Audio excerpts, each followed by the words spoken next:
So, Polterkisst. Welcome. Let's just read what the game is about. Okay. Welcome to Polterkisst, a quirky supernatural adventure where love, ghosts, and unfinished business collide. You play as a ghost whisperer, teaming up with your fan and landlord to rid a haunted apartment building of its stubborn, spectral resident. Okay. So basically Luigi's mansion all over again. Okay, the ghost, a loveless jerk in life, is trapped. That's one way to describe a ghost and not offend it. Is trapped in the mortal realm due to his inability to find true love. His only way to move on, a genuine true love's kiss. But okay, that's kind of wild. But since he's dead, he's counting on you to help him out, and he'll be sealing you into his apartment until you do. Will you uncover the truth behind the haunting, and perhaps even find love? If you find, I already found love in a ghost and Hatoful boyfriend, and I'm not gonna do this again. Like I can't, okay. Or will you be forever trapped with a bitter spirit? Okay, well, just cause the ghost couldn't get any while they were alive, it's not my problem. So why trap me because you couldn't get any? It's not my fault. I'm not the one that rejected you. Okay, so there's three romanceable characters. Oh, I wonder who. Okay, so my landlord, my fan, and the ghost are my possible love interests. Interesting. Over 100 choices. What's the time frame for this one? Is there again? Okay, there will be blood. There will be possible suicide. Oh yeah.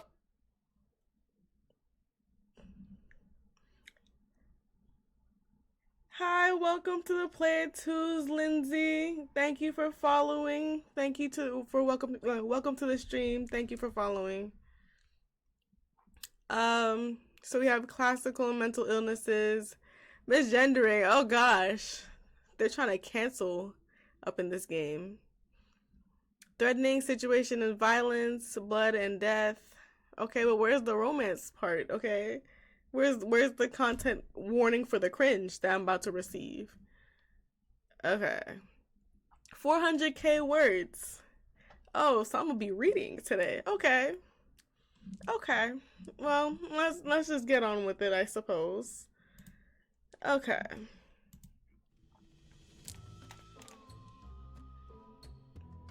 I could probably turn the music up a little bit higher.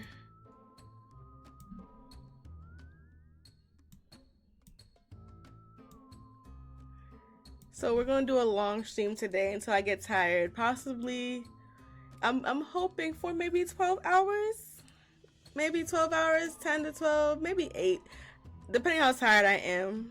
Cause I had pizza earlier today, and I'm a little bit tired.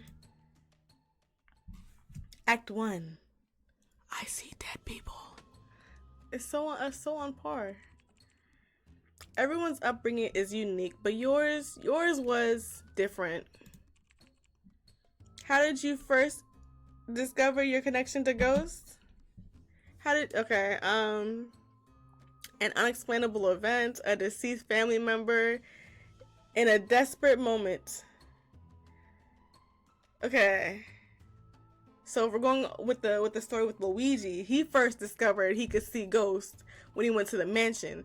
So I feel like that was an unexplainable event, and he was in a desperate moment to save Mario. It wasn't a deceased member because he didn't know King Boo like that. So I'm gonna say it was like in a desperate moment, a desperate attempt to save Mario. It all happened so quickly. Flashes of memories now. You were lost and so small. A dangerous fall and an ethereal hand reaching out to help. When you needed them the most, they were there. A ghost who didn't speak, they saved you. From that moment, you knew you were different. You were just a child when it happened. Everything changed after that first fateful event. Your ability with the other world increased as you grew, and you had a lot to deal with. I have like my microphone covering like half the screen, so pardon me. I can't see much. Oh. Okay. I'm gonna get one of those little things to put over my microphone so like it could muffle out the shitty audio, the background noise is better. But right now I have this little thing like this. And like it's very old. Like I had it like for like good 5 years now. The ghosts were drawn to you once they discovered that you could communicate with them. Oh, that's great. And they always wanted something from you. Just like in real life. Where did you grow up? A quiet rural town, a bustling city, a remote mansion. Like, okay, they well, I guess Luigi didn't technically grow up in a mansion, but that's where he got his livelihood, right? That's where he like got his, he stepped out into his own game when he got the mansion.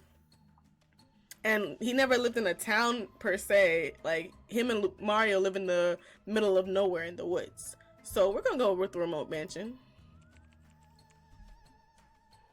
A grand decaying estate with long halls and creaking floors was where where I grew up. Okay, that's crazy. By growing up in a house full of secrets, you quickly learned that you weren't the only one living there. The spirits of the past lingered here, and they seemed to know your name before you knew theirs. Is it me or is it like, does this music kind of resemble Luigi's Mansion? That's what I'm hearing. Growing up, how did your gift affect your relationship with others? You were the town weirdo. Y'all not gonna disrespect Luigi like that. He was never a weirdo, okay? He was actually the most intelligent one, always leaving when it needed to. Like, you can't not convince me Luigi's not black, okay? He might be Italian, but he's also mixed with black, the way he be getting out of places that he shouldn't be in. Your family tried to suppress your ability. Maybe. Your friends and your loved ones supported you. I wouldn't say Mario supported me that much, okay? He thought I was crazy. He didn't believe me until he got captured by a ghost. And you kept your gift a secret? I'll say the last one, because, like, yeah, Luigi got a diary for real. He be keeping his own secrets. To protect yourself, no one could know about your connections to the afterlife. You tried not to tell anyone, not even your own family. Sometimes you would use your ability, but you still tried to keep it as low-key as possible. Once you grew up and moved away from home, one thing led to another and you started working as a ghost whisperer. So much for keeping your, talent under wraps. Lending your skills to talk to ghosts to find out why they still linger in this place instead of moving on. You did everything from communicating with loved ones who passed away to getting ghosts to stop haunting people or things. Your connection to the spirit world shaped who you are. But who are you really? Who are you? A skeptic, an empathetic listener, a pragmatic problem solver, a sarcastic loner. So Luigi's empathetic. He's too empathetic to, that it's almost like a problem for him. That everybody walks over him because he's just so empathetic. He cares about everybody else and their feelings. That nobody cares about his. After all of your experience with ghosts so far, you couldn't help but have some sort of soft spot for them. You set out to help them whenever possible. Every spirit is unique and special, and they all have stories to tell. To you, spirits were just as real as any other person in this world. Why do you help ghosts now? Okay, out of sympathy, out of necessity. Like, I feel like none of those are the correct option. He helps ghosts, or Professor Egad. He helps Professor Egad because he's forced to. So I guess it's a necessity because Professor Egad won't let Luigi leave the mansion unless he gets what he needs, like, for Professor Egad. So it's a necessity. It's not something that I want to do. To be frank, your gift is the only thing keeping the lights on and the rent paid. Correct. It's the only thing that keeps my mansion going. You wouldn't be doing this sort of job if you could help it for multiple reasons.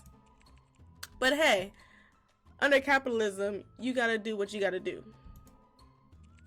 What kind of ghostly encounters have you had before this?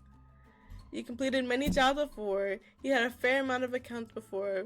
You only seen... No, okay, you had completely many... You had a whole other game before this. You were a pretty experienced ghost whisperer, all things considered. For better or for worse, you were known around town as a good ghost whisperer. Your reputation attracts all kinds of people and nut jobs, but at least it helped the business. It was an unrespected, low-key paying job, but you did what you had to do. You did what you had to and helped out some people and ghosts. Every choice, I really like the art style of this so far. Like, it's very, I don't know, it's like cute, but like dreadful. Every choice you made, every ghost you faced led you here. Now, your unusual gift had led you to this location, outside a luxury apartment building, allegedly haunted by more than tacky design choices. After I just compliment the art style, you gonna say it's tacky? Okay. Alright. Very well. The spirit must have been pretty well off to afford a place like this. What kind of problems could be stopping it from moving on? Okay, so make up your mind. Is it tacky? Is it well off? Like, what is it? Like, I need answers. You can't like contradict yourself like that. This is a high-paying job this is the highest paying job you've ever been offered. This kind of money can really change your life if you can get it done. I think I need glasses, if I'm being honest. The person who reached out to you was really vague about the detail of the gig and told you to meet them here. You glanced at the time on your phone. Well, you're here on time. Yo, they said we had a fan. I would never be caught driving that car. Okay, that's not my car. Suddenly, the sound of a car catches your attention. It's coming in pretty hot. An experienced car Tokyo drifts around the corner and screeches to a stop before you. My dream car is a Cadillac Donk, gold, all gold, antique gold wheels, like antique gold 24s. Okay, that's all I want. Like the interior, it could be black, preferably green, so I can call my like car the lemon lime. But like, it's a donk. It's gonna be a donk, okay? And then my second dream car is what's it called? Fuck, hold on. It's not a Hellcat. It is. Oh my gosh. I'm gonna remember it later and it's gonna piss me off. Who's this? He spots and looks down at you with mild disgust. Okay, well, you can fight me if you want to. You wanna be Link? You there? Name. You have one, don't you? He speaks with an accent you can't place. Some kind of European accent. I won't be doing that. Is this how he's asking for my name? I mean, that's what he asked. Well, I'm gonna tell him. Okay. No. Come on now, I can't spell my own name. Bro. Mo. Do I do the full name or just give him Luigi? First of all, Luigi should never be in red. But I digress that. So we're just gonna give him Luigi. My name is Luigi. He looks you up and down with disdain before loudly and obviously sighing. Okay, I'm not happy to see you either, whatever the fuck your name is. So you're the ghost whisperer then.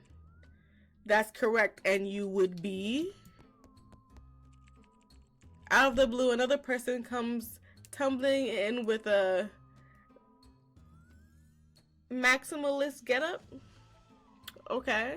Complete with a hat that says, I bust ghost. That could be taken in, many ways. But you're not ugly. But none of you guys are my Bowser or Daisy or Boozette, okay? I'm sorry. I'm late. I'm here now. Why are you dressed like a discount clown? Okay, first of all, ease up on the clowns. They would never be caught dead in that. Huh? This is official investigating attire. It's all my luckiest stuff. Really? That's your luckiest stuff? I can understand the star backpack, but a tie-dye ghost shirt is your luckiest attire? And a hat that says I bust ghost. Not to mention the chain choker. I digress. Are you Mr. Sky? Are you the... Just Sky, please. Pronouns are they, them. Alright, buddy? I like his little face. Their little face. That's a nice expression. Sky, are you the ghost hunter that's gonna help me with this little situation? Are you just gonna ignore my presence? Why are you so angry? Like, you see his face? Like, he can, like, be less angry. I prefer paranormal investigator. Ghost hunter sounds so violent. I don't care. Can you help me deal with the specter or not? Oh, he got money. Look at them rings. He got them rings. Yeah, of course, man. I brought all my paranormal investigation equipment. Sky pulls out some knickknacks and excitedly starts explaining what they do. He looks like he's about to give me like a little Naruto speech of why we should be friends and not fight. And why, you know, friendship solves all. So this is a temperature gun, so we can objectively see where the ghost is. Stop right there. Shut the fuck up. This isn't a social call. I'm here because I can't stand the thought of this thing tarnishing my property value. Oh, okay, yeah, you are the landlord. I forgot. I thought you were my landlord, but you're not my landlord. You're just a landlord. I want this, whatever it is, gone. So you're talking about the ghost? Obviously, a haunting is tacky, gauche, and downright common. A haunting is common? Like, what do you mean by that? He seems to shudder at the thought of at the last word the most. Common? Maybe you mean like commoner, like, you know, that type of common. And if that's the case, he's very rich boy. He's very wow, a real charmer. See, I agree with you, Sky. You gonna be my best friend. You've been watching quietly and looking between the two odd people. Sky seems to have finally noticed you're there. Back the fuck up. If this was made in COVID times, you was violating, you know, my space. You still violating my personal space now, but back the fuck up. Oh my god, it's you. I'm such a big fan. Sky rushes over to you and seems completely starstruck. I know all of your work. I wish I could do what you do. In response to this, you're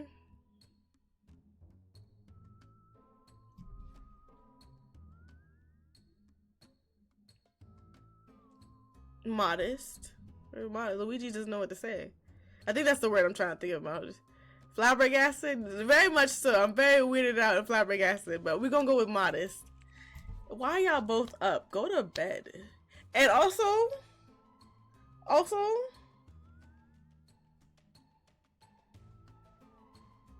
streak me back. Okay? Because you gonna lose the streak again. I'm not having that. That's not correct, okay? And you need to be streaming as well, sir, okay? You need to be streaming as well. You need to come back to the Twitch. You try to wave them off. You really weren't that great. Thank you. What are you saying? You're awesome. You're just being modest, aren't you? I mean, that was the choice that I was given. Ahem. So, you know Luigi already? I know about them, but we've never met. Luigi is known for their no-nonsense approach to dealing with ghosts.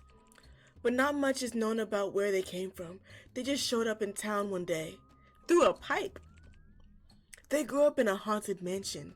Correct. Well, I lived. I didn't grow up. See, that's wrong. The media covered me wrong.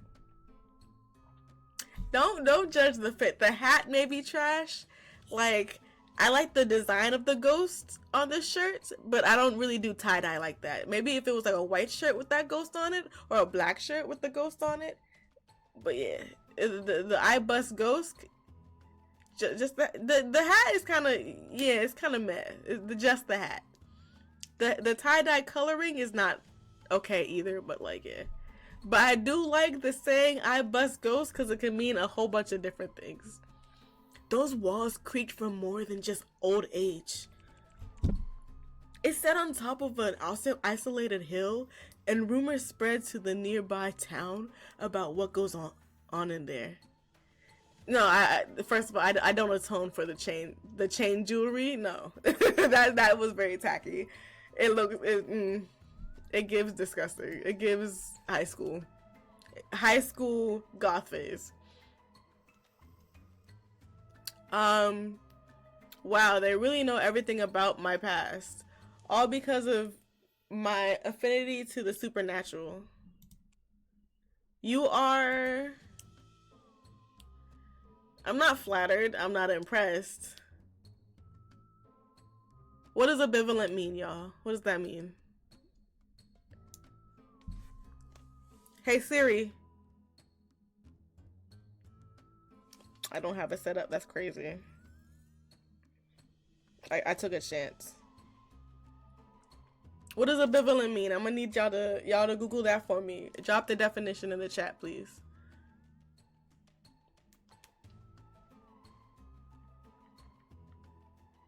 Because if I don't get the definition, I'm gonna just say I'm creeped out.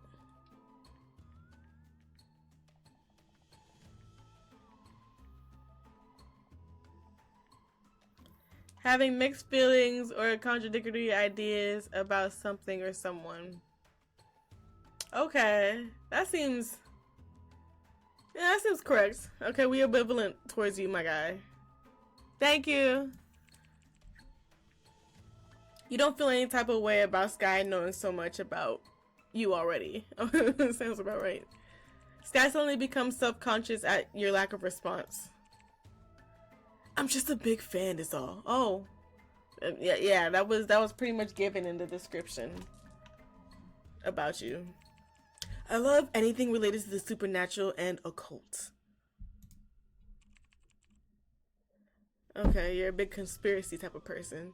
The rich-looking guy cuts in sharply before Sky continues their rambling. Two wristbands is crazy. Okay, leave him alone. Leave him alone, okay? Get a grip. You're both here to work for me. Okay, relax, Mr. Two Rings. First of all, you had he switched rings, okay? He had two rings on one hand, and now he put them each on a separate hand. Like, okay, relax. Well, see, he seems fun. No, you don't gotta switch. See, look, he put it back on one hand. He put it back on one hand.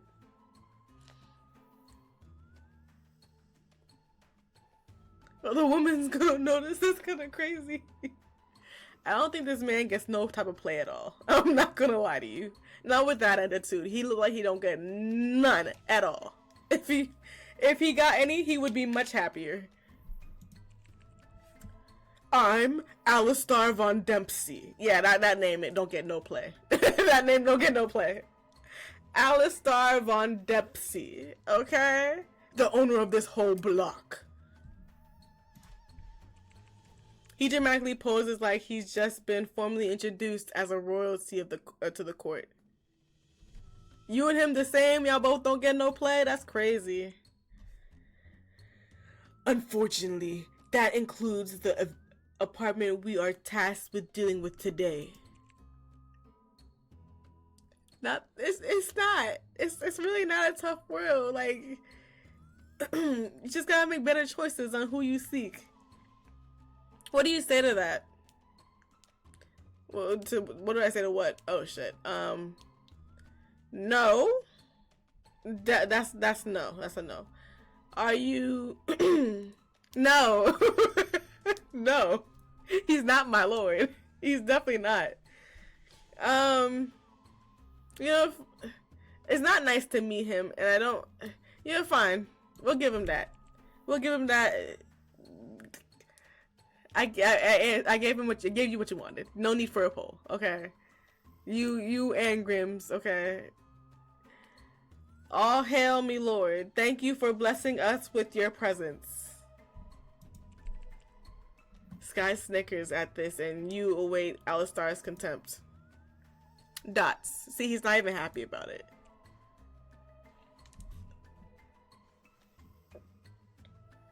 Oh, not him being excited about it. He said that will do? Oh, no. No, that's his kink. He got a... Look what you made me do. No! No! No! What? He's not my love interest in... No! No. Anyways...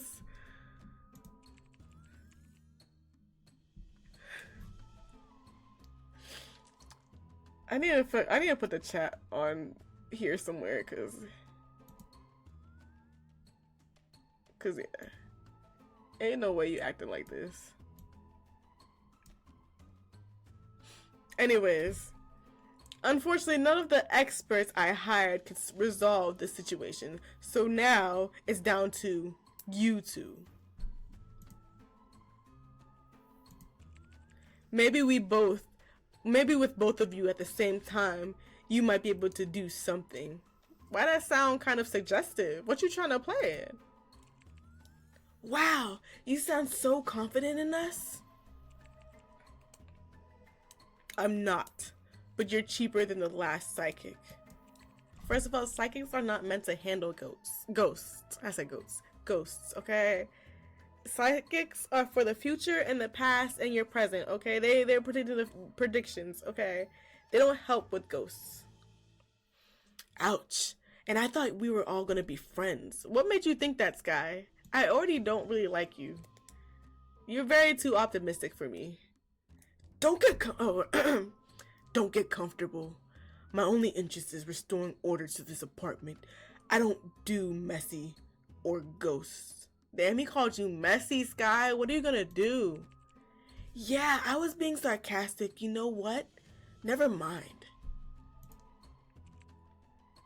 Are you scared, Alistar? Scared? Hardly. Ghosts are annoying, not frightening. Just another tenant who doesn't know when to leave. Interesting.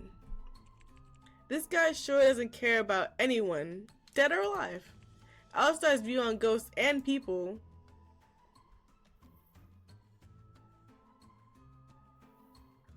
I mean, he's not wrong. Ghosts just don't know when to leave. I agree. Ghosts and people cause problems and need to be dealt with all the time. All the time. Sky looks at you, devastated at your statement. I don't care. Like, you're like, in my opinion, you're just like fresh out of high school. I don't care about your opinion. Really? Luigi, that's how you really feel? Even with all of your gifts? It's not a gift I was meant to, you know, that I chose, okay? It was a gift that was forced upon me.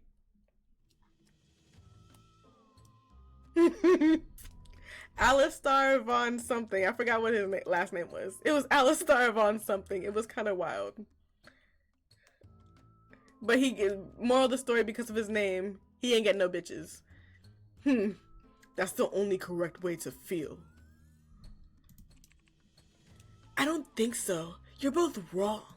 And I'm gonna prove it to you. I'm gonna become the best of the best. I'm gonna become the Pokemon champion. And you guys will see. I'm gonna catch me a whole bunch of Hunters and Gengars. Are you both done with the commentary? Good, follow me. I'll give you more details on what the malicious spirit is capable of once we get to the apartment. Okay, but you gonna give me more information on my pay? Cause you said we were cheaper, but how cheap are we talking here? Okay, I need to know how much. I'm all about the rent money. I'm trying to figure that out. You quickly file into the elevator in the fancy apartment lobby. Shillings. Okay, first of all, we're not in that time. Okay, we're not. No, I need dollar bills. Okay, and a ham sandwich. Okay, now we talking. The ham. What type of ham? Like from the Best Pig, or like one of the old pigs from like old McDonald's farm? Lunch meat. Cooked or not cooked? Okay, no. Matter of fact, no. That's not enough. That's not worth it. What type of bread? What type of bread? Anyway, Sky takes off their hat upon going indoors. Ugh. Yeah, you got that hat hair. Fring, keep it healthy. Wheat bread. Ew, the slimy one? That's gross. Freeing their messy blue hair in all directions while shoving their hat into their backpack. Ugh. Alistar presses the button for floor 13. Best number. He gives you both one last sharp look before taking hold of the door handle. Ooh. First of all, okay, he ripped away the wallpaper. Because I was about to say, first of all, having brick, but still, that's having brick underneath the wallpaper. I don't know how I feel about that. That doesn't seem very healthy. So I had to put on my Sesshomaru blanket. Okay, we have a Power Ranger and a pink-haired Yuki figurine. Miku figurine. I'm sorry, I don't know if I can say Yuki for. We got some cigarettes, so they're a smoker. We got some black mold and some ripped open trash bags. I don't know what this is, but it looked like a giant gumball. We have the small piece of gum right here, but then we have the giant piece of gum that they like put into a ball and wadded up. Dying plants. So they're not a plant. I don't know what that is. That's more cigarettes? You and Sky follow him in. Sky runs in with one of their devices ahead of them. Ugh, what the heck? You are immediately hit in the face with a nasty stench. It's palpable with how dense it seems.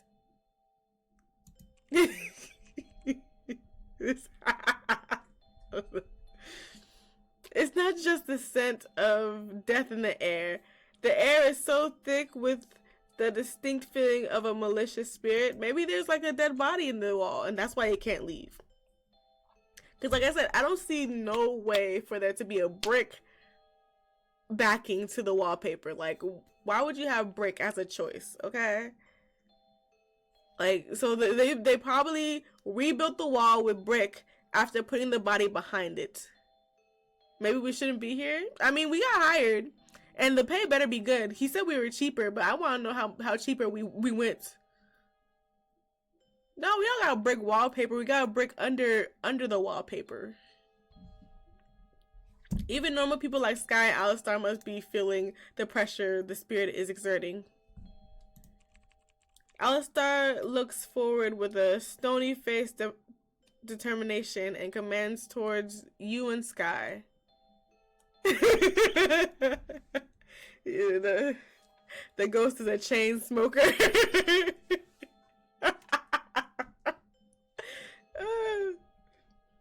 You know, like I said, they got a Miku, a pink-haired Miku figurine, and the red Power Ranger. They're just a normal person. Get over it. It's here. Show yourself, freeloader. For such a snob, he's surprisingly unfazed about the horrid conditions. And he do got them books. He do got them books. I bet you they're all like manga. I said manga or like light novels. I bet you. I don't think he's that educated. Cause like he got them in between the figurines, so they gotta be anime related. That's just my OCD talking. Cause like, how else would you organize? Not y'all correct each other.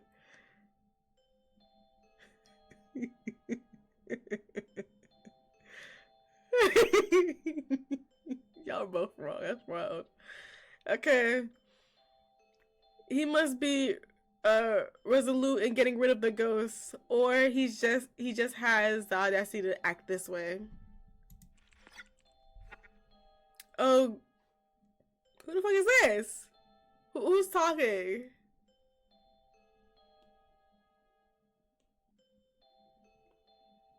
Oh Lord. Oh Lord. Anyways. Oh great. You're back.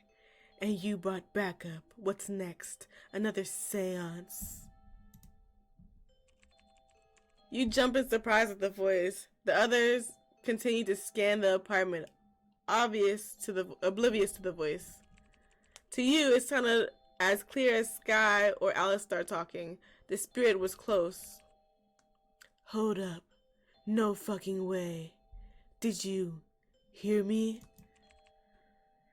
Hey, are you ignoring me, ugly? Whoa, watch your mouth. Watch your mouth, okay? I'm not ugly. Ain't no ugliness here. Besides, you know, that shirt that Sky is wearing. And that motherfucker's face that paying me.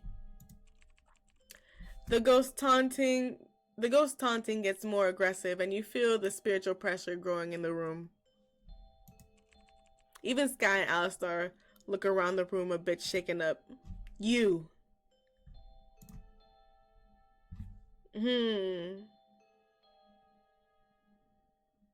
What would Luigi do? Luigi would ignore the ghost. Or ask him to show himself. No, because if we're gonna exercise this ghost, he gotta show himself. He gotta show himself, okay? Spirit, can you show yourself, please? Like, you're wasting my time. It already stinks in here. I'm trying to get this done quickly as possible. And what if I don't want to? Although I think I'd like the sound of you begging. What's happening? The spirit is definitely here and talking about us. I hear it. Sky, back the fuck up. What I tell you about personal space? Like, your hair smell like you ain't washed it in days. And you smell like fake metal.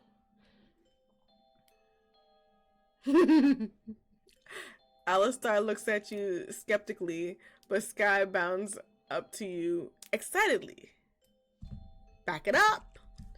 Oh wow, what is it saying? What are y'all talking about? What are y'all talking about? You tell the...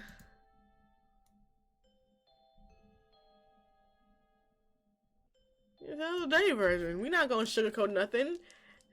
He's calling us a bunch of fuckers, and he called me an ugly bitch, which is not true. I am a bad bitch. I'm not an ugly bitch, okay? The excited look on Sky's face immediately falls off. I mean, would you expect him to be like, happy birthday to you, Sky? Like...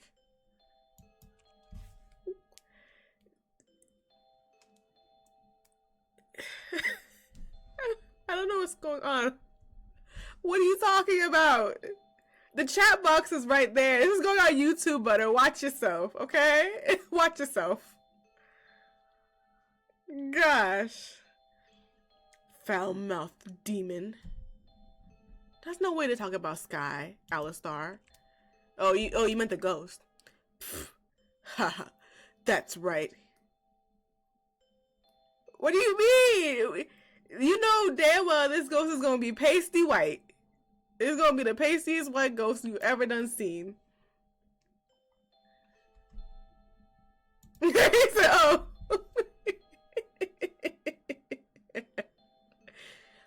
sure? Oh, how about a second opinion? Have you guys seen one of these? Sky eagerly puts away his device in hand and pulls out a boxy device. It's called a spirit box. Oh my god, I wouldn't have guessed. It basically scans radio frequencies to detect EVP or electronic voice phenomena. That's a dusty old radio, you moron. Damn. Yeah, that shit won't work. Sky is getting flanked on both sides and doesn't even know it. Well, at least give it a chance. They turn on the spirit box and it starts up with a loud static noise. Okay, Spirit, if you are here, talk to us. Sky looks around in anticipation while the spirit box lets out a continuous steady buzz. Okay, let's see. Shove your stupid box up your throat.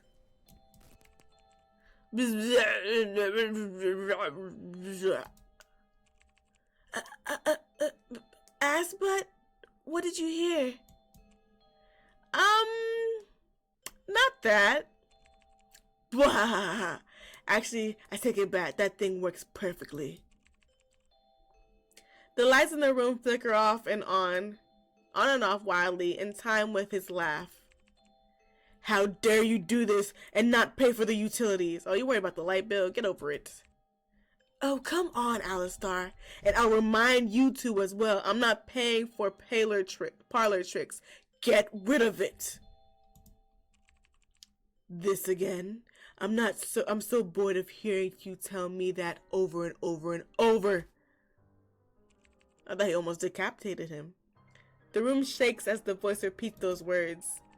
The room shaking intensifies and you all brace yourself. Ah!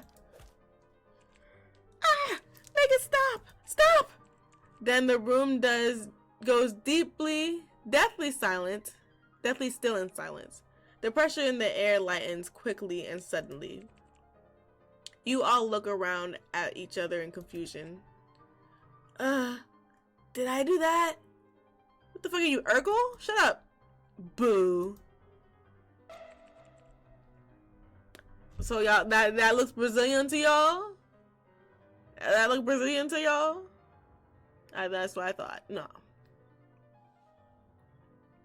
In a flash, the ghost appears behind Sky, and Sky shows no reaction to it. Easter Brazilian is crazy. That's wild. Well, yeah, first of all, bro got on heart under. We gotta clock the fit really quick. First of all, bro was shirtless, wearing heart underwear, and what is that? Some shorts or some sweatpants? And he got the most. Y'all ridiculous. Oop. Just so I don't have to go through that again.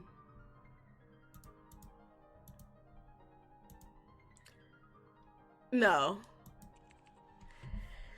Is it really done? What did you even do? I don't know, but ah! You watch in horror as the ghost reaches a hand into Sky with a big smile. Shut up, why are you yelling?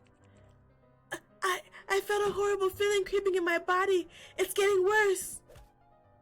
Oh, his nose is bleeding. What you doing to him? I don't like that. So, this is the person we're going to be romancing because this is our Bowsette. We're not romancing any of the other ones.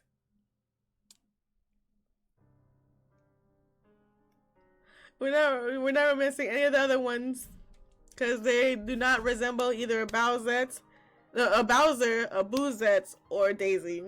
They don't have the brown hair. They don't have the redhead with the temper, but we do have the white hair, who is also a ghost. Wario is not a love interest for Luigi, okay? We gotta check the canon. We gotta check the shippings. Waluigi is the counterpart to Luigi, but Luigi would never date his counterpart, okay? Luigi would not date a player 2, and Luigi would not date basically a -2, okay? We don't do that, and we're not gonna go for the brother love route either. So nobody would just basically ask wearing red. Okay, red hair with a temper, brown hair, who's maybe even a little bit crazy, or the white hair, all whites, pasty white person that looks like a ghost.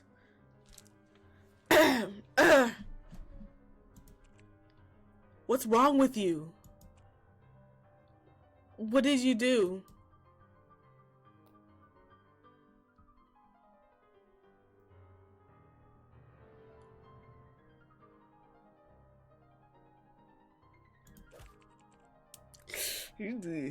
What is going on? What is going on? As you watch as the ghost starts digging around more and Sky writhers in pain, the ghost locks eyes with you. Yeah, just stand there and watch this little trick. You just so shocked, or you just don't care. That's the second one. It's the second one. Sky falls into your arms. My arms? Who said I wanted to catch him? You hold them up the best you can. Or you could just drop him. You could just drop him. So, you can even see me too. Wow, maybe Chad actually brought an interesting person for me this time. Chad? Your name is Chad?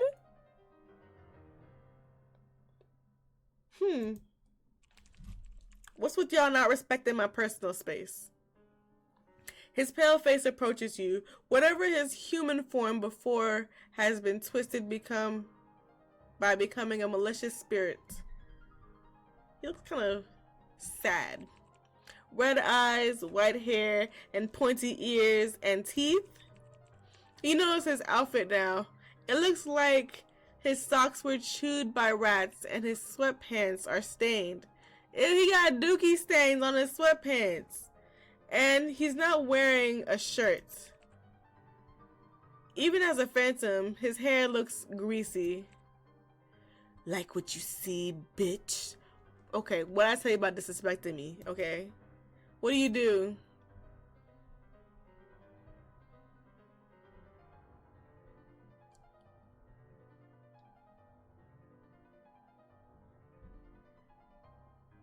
Stare at his titties.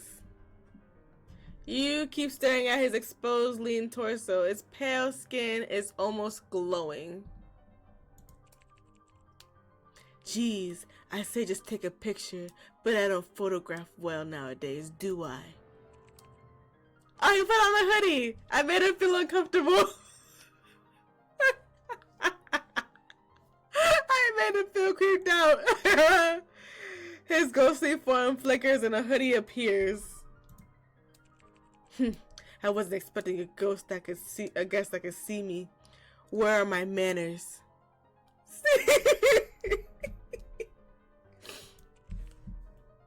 He built like a Pop-Tart. But now that you're here, I can't let you go. You can't. What you gotta say for Mr. Alistar? You just silent over there. Been silent for a while, just watching me talk to myself. The malicious spirit continues to talk to the room, even though you're the only one who can hear and see it. You feel Sky stirring back into consciousness, and they slowly stand back up. What happened? What's this? Sky wipes at the slick red liquid dripping from their nose and shudders. Oh my god! It's trying to kill me! Not so much anymore. That was just a little foreplay. Oh! Because I weirded him out by staring at his nipples. That's why he got a hoodie on now. Wanna see what me trying to kill you actually looks like? Even though Sky wouldn't hear the spirit, the air still chilled at the statement. Sure, I want to see it. Something human in you and the group could feel the bloodlust coming from the malicious apparition. Even if Alistar and Sky couldn't hear or see anything, their fight or flight kicked in. Let's leave. This is getting way too scary. Sky rushes to leave the room, but the door doesn't budge. Alistar tries to open the door, but fails. Hold it right there, fuckers. Whoa, watch yourself. That's not proper language. Why is the door stuck? You just think can't wait to kick out anyone. You fuckers are hilarious to mess with, and you can actually see and hear me. I'm not letting you leave. Let's talk. You seem like you actually have the power to do stuff. I wanna, whoa. I wanna talk for myself. Or else I'm killing the nerd. Then Chad. Then I'm gonna pull your guts out from your mouth. I'm still stuck on the fact this man's name is Chad. Is that really his name and Alistar is not really his real name? And I don't really care much for the nerd. Like, he's not really a nerd in my opinion. He's just more like a hipster, what's it called? Conspiracist? So yeah, he's not really a nerd per se. The nonchalant delivery of his words sent an involuntary shiver down my spine. It's not letting us leave. Oh god. Already my first yawn on the stream, that's crazy. It's not letting us leave. It wants to talk, or else it's gonna kill us. I'm gonna write that down actually. When I start getting my subscribers, I'm gonna have a gamba for when my first yawn is gonna be. We're sealed in. Ah! The other two grow somber as you repeat the spirit's words. The ghost looms close by, smug in a loaf wall. Sky and Alistar stand on either side of you, clueless and uneasy. I feel like it's staring at us, but I can't see anything. You're imagining things as usual, or maybe this is part of your game. It's not a game. Technically it is. It's right there, and it's getting annoyed. Finally, someone who gets me. Now tell your little entourage to get with the program, or else I'll get back to killing all of you. I sigh, glancing at the others. Alright, listen up. The ghost is here, and I think I can help you both hear it, but you need to trust me. Or pay me, either or. I think your spirit box might help me with this guy. Oh my god, where's this size coming from? Sky immediately perks up at the idea and wipes away the blood on their face. Didn't they do that earlier? Oh my gosh, are you going to channel it? Or maybe open a spectral conduit? I've read about those things. I read about this.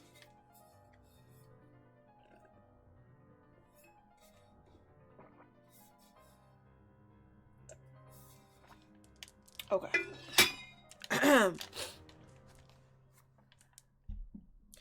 It'll actually help for you guys to hear it if we are touching.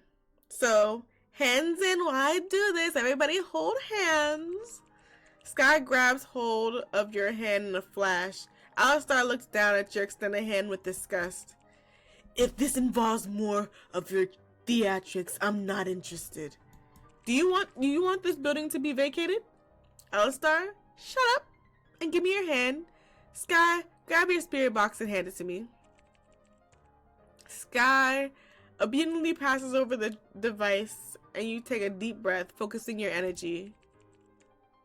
Okay, everyone stand still and don't interrupt. This will only work if I concentrate. So that means shutting the fuck up, okay? You close your eyes and focus your powers onto the spirit box. The room grows colder and the light dims.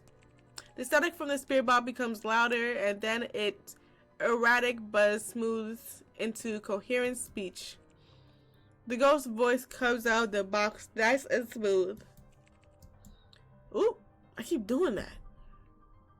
Pardon me. Nice. Wow, nice party trick. Took you long enough. Don't act like you knew about this, okay? Sky gasps and clutches your arm. It's talking! I heard it! Alistar visibly becomes more rigid than he usually is. That voice, it's real, or is it a trick? Of course I'm real, genius. What did you think your buddy here was making me up for attention? Wait, the ghost, what's your name? Why are you here? Why are you doing this?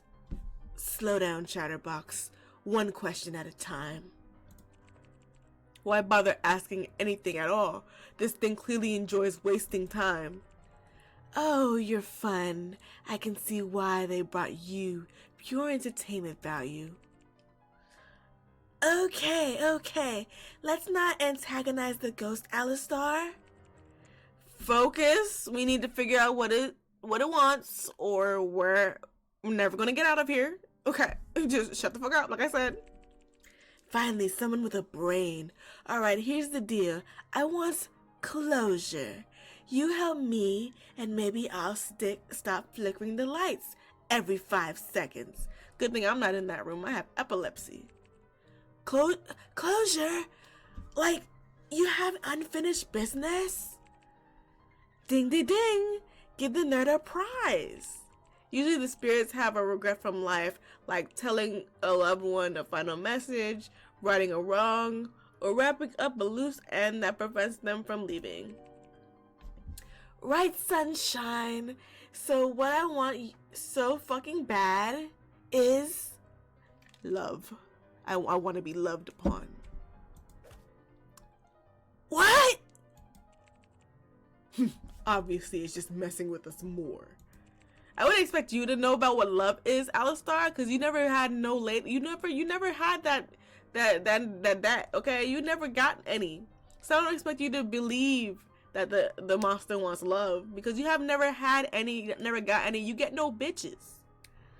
And anyways, I'm sure you're all surprised, but I've never got to love anyone or anything when I was still alive. I don't like where this is going. That's why my cursed spirit can't move on, because I'm still a virgin. Look, I know what you idiots came for. You want me to leave this stupid apartment, and you know what? I'd like to leave too, but I can't. The ghost looks directly at you this time and addresses you. You're the only person in this world that can see, talk, or interact with me at all. So you have to be the one to give me the blowjob. You are my only hope. What exactly are you saying? I'm saying I'm not leaving, and neither are any of you bitches, until I get the one thing I've ever truly wanted. True love's kiss. Okay, that's fine. That's not... First of all, I don't like the way you... Wait, first of all... Save it right here. Look at them eyes. When he said true love's kiss. He was fantasizing about this moment for decades. Only true love's kiss from you can purify my evil. Sound familiar? What is this, a freaking princess story? The spirit box shut sputters as the ghost cackles. You look at the others, their faces,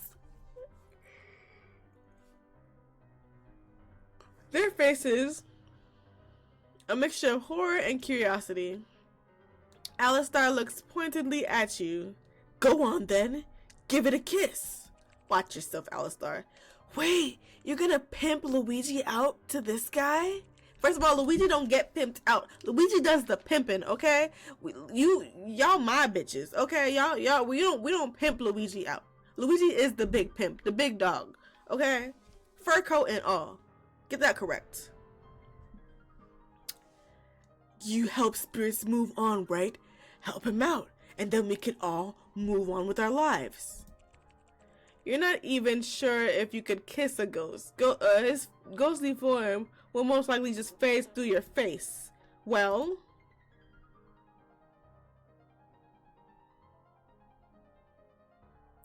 Luigi's the shy type, so we'll kiss him shyly. You feel your heart race, unsure of what's about to happen. You take a small, hesitant step forward, your face flushed with embarrassment as the ghost watches you intently, an amused smirk tugging at the corner of his mouth.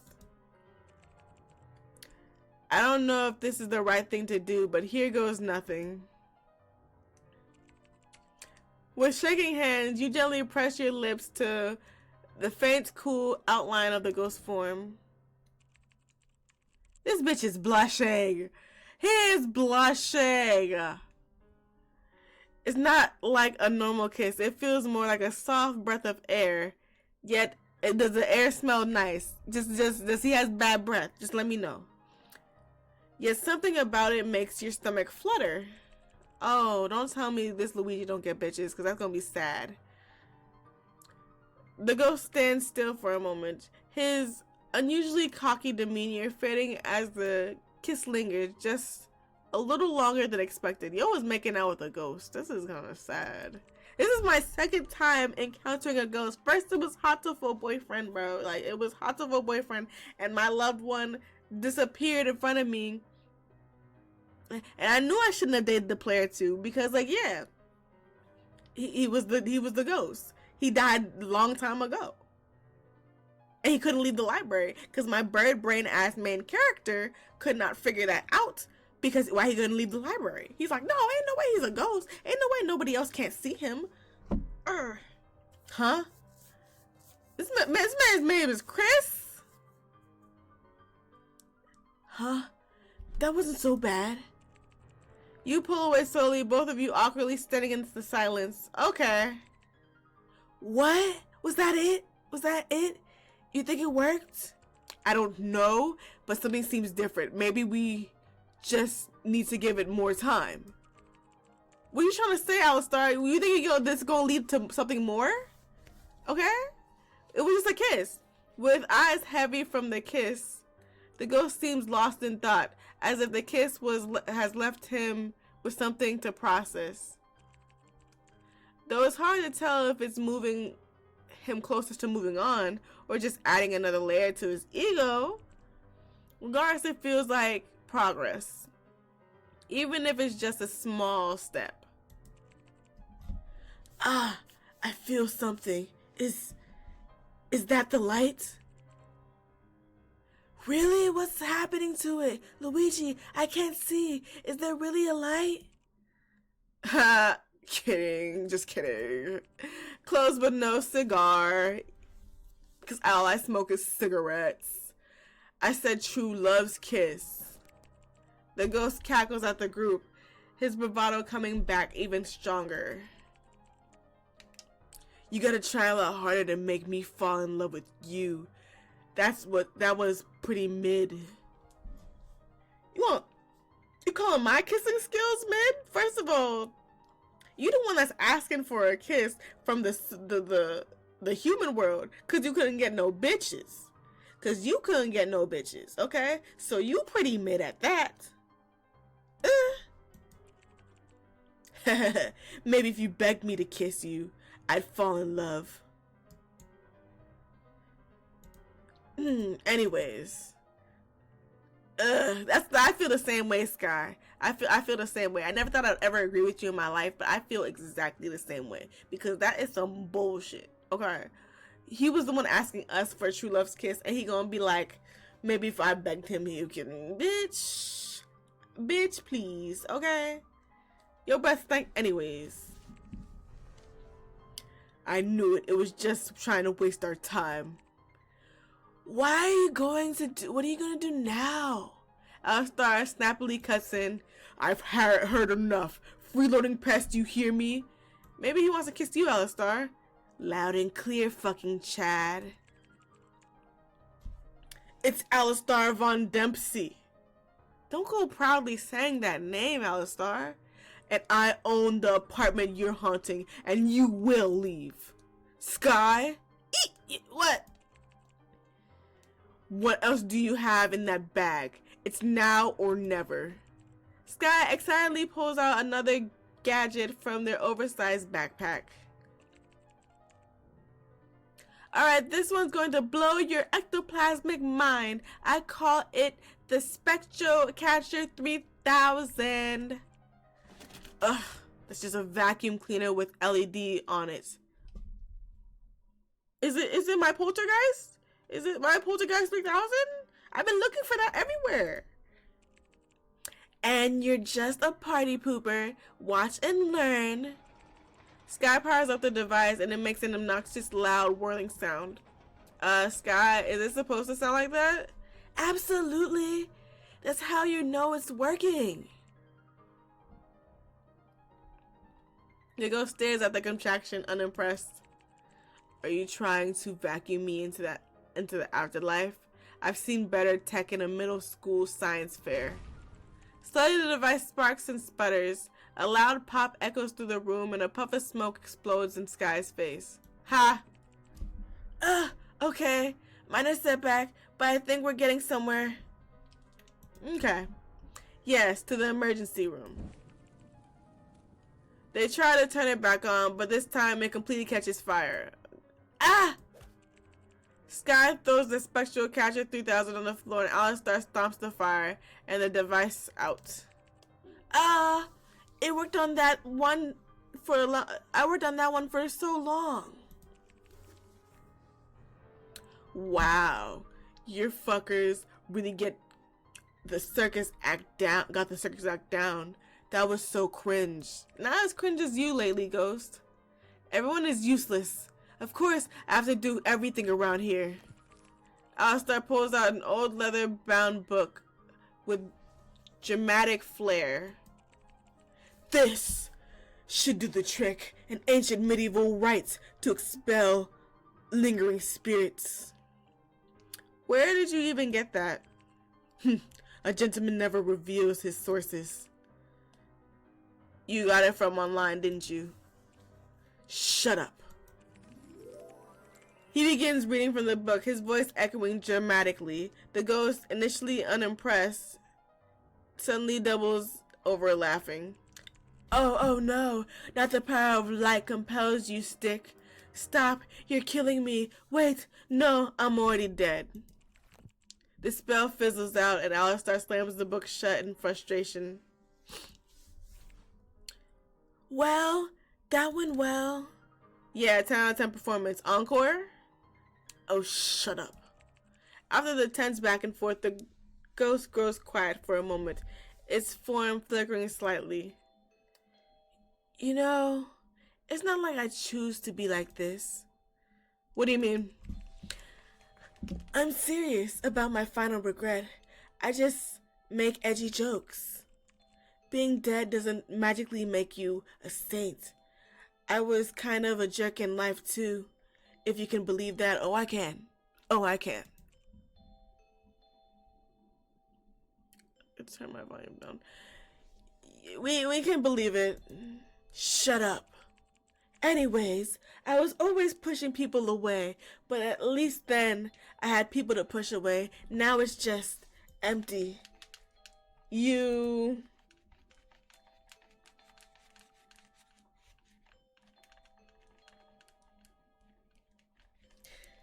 I'm a sympathetic person. Do I sympathize means I can relate, or is that empathize? I'll ask more. Who were you? Trying to get to know me more? You're gonna regret it. You think about all that's been said and done so far. Alistar and Sky seem to have run out of their itinerary too. Can you give us some time to talk and think how to get your true love's kiss? Huh? What are you gonna say that you can't say in front of me, you ugly bitch? That's the third time this motherfucker done called me a bitch, okay? He's really treading on thin ice. Thin ice motherfucking ice, okay? So much that he's fucking floating. He better watch his mouth. Let me think. I can't think of what to do with your commentary. Fine. You have 1 minute before I start shaking and flickering the lights again. So you're just choosing to be a dick, okay? I hate being ignored. No one gives a damn. You watch his ghostly form float out of earshot. The other two shift around nervously. Is he gone? You whisper hurriedly to the others. He's gone. What do you guys think we should do? Should you know that's your job? Alistar, now's not the fucking time. We got a minute. Yes, so maybe if we go along with him for now, we could look around the apartment to see if there's another way to get rid of him. Or a way to leave. What do you think about saving his soul? He did sound somewhat sincere earlier. Are you stupid? He's obviously just lying. Just send him to hell or whatever. Okay, whoa, Alistar. He might not deserve hell. I know he almost did kill Sky, but like, he might not deserve hell. I think we all wanted to kill Sky at one point. Okay, time's up, bitches. That's the game. What's your game plan? I can't wait to hear of it. Sky is visibly shaken when hearing the ghost return and unconsciously grasps where the ghost attacked them. Alistar crosses their arms, unimpressed. The ghost lunges midair, clearly amused. I don't know what the ghosts were. I didn't know ghosts were so aggressive. Urgh! Keep doing that. Oh, I know. I'm sorry, Snowflake. Did I hurt your feelings? Let me guess. You're the optimistic one in the group, right? Could you not tell by his t-shirt? Baby, hey, maybe you wouldn't be an evil spirit if you weren't a jerk. Right, because the power of positivity will save you from me squeezing your insides like a stress ball. Can you even kill them? Seems like all you do is play silly pranks and run your foul mouth. Both of you to challenge me, Mr. Discount Aristocrat. I like that. I want to write that insult down. Shouldn't you be sipping tea and counting pennies? At least I have money to count, you parasitic pest. Everyone's starting to bicker.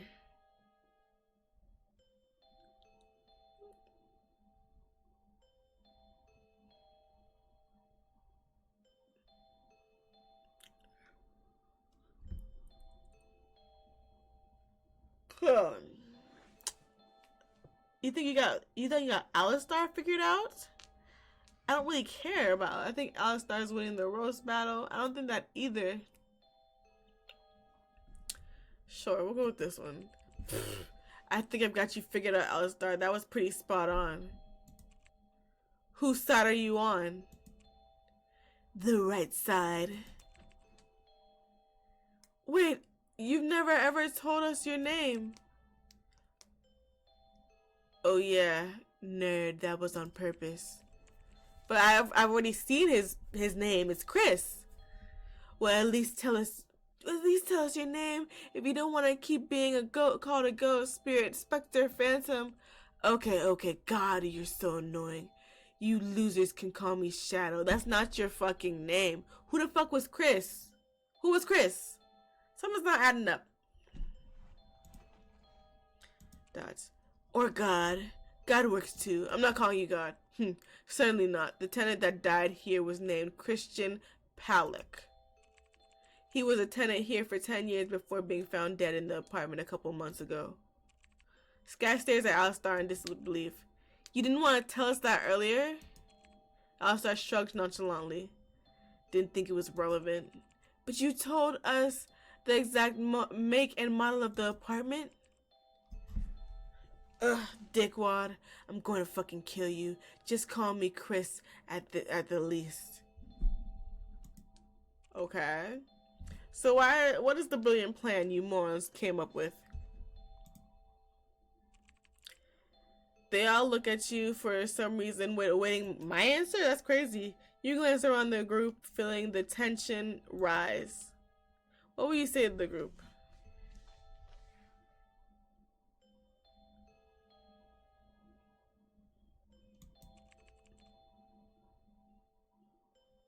You take it. Kissing him again? You take a deep breath and step forward, staring directly at Chris.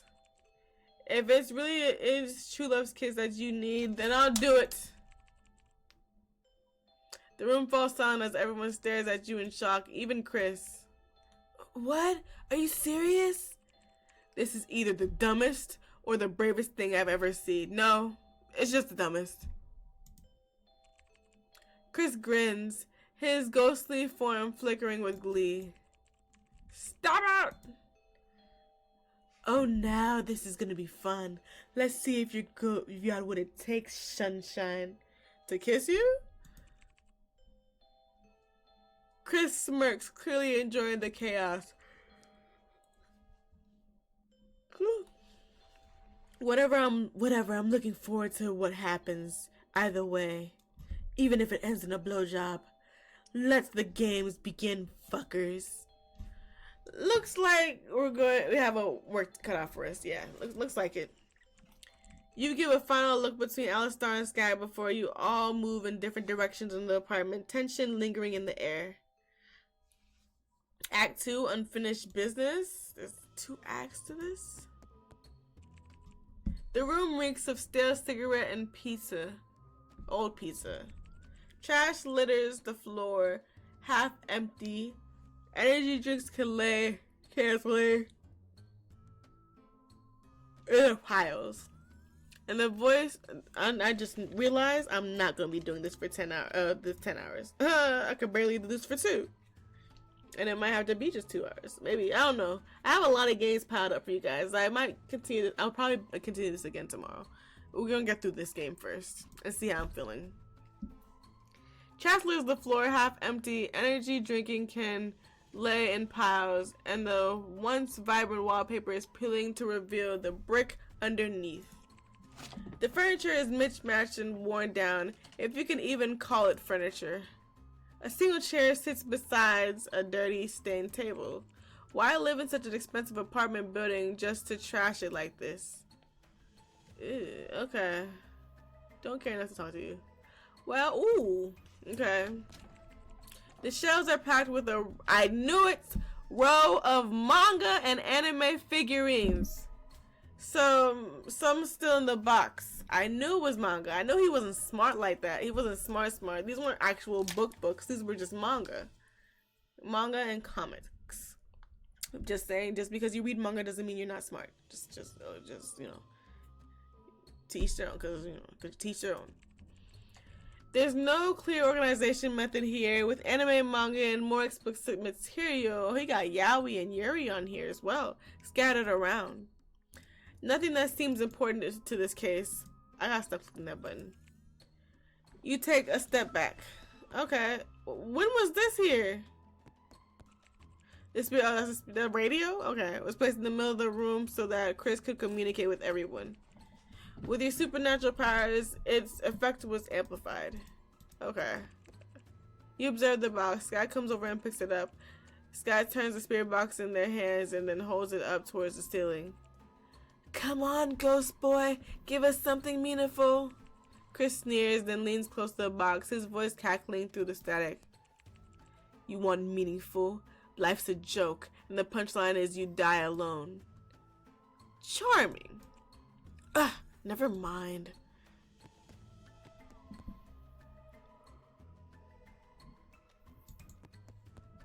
Stop! Why does it keep pressing it?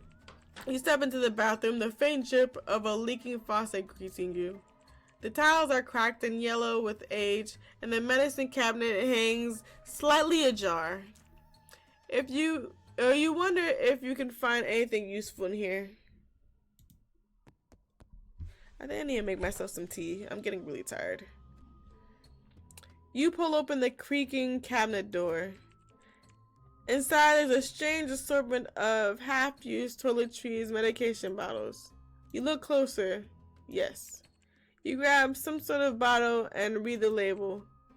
Zoloft, Lexapro, and Prozac.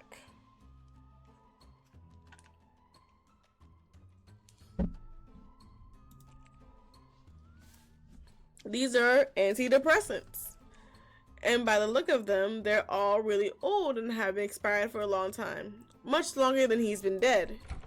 You close the cabinet and look back to the rest of the bathroom. You crouch down and pull open the cabinet beneath the sink. It's damp, moldy, and filled with cleaning supplies. Maybe the bleach will be useful. You grab it and close the cabinet. Okay, we're gonna bleach ourselves. That's crazy. At the end of the toilet. Sink. You pull back the moldy curtains to inspect the bathtub. The bathtub is stained with rust and its drain clogged with unidentifiable gunk. A small bucket sits in the corner, likely used to catch water from the leaking faucet. Inside the bucket, you find a bent wire hanger. This could work as a makeshift tool. So I'm thinking, like, if the main character commits, basically,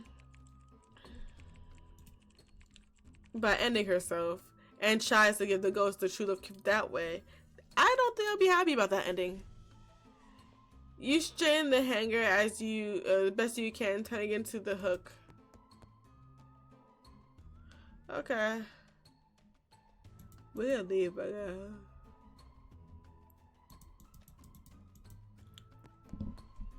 Okay. The room is messy as usual. Stop it. The others in the group are busy with their investigation. What did they investigate? I would love to know.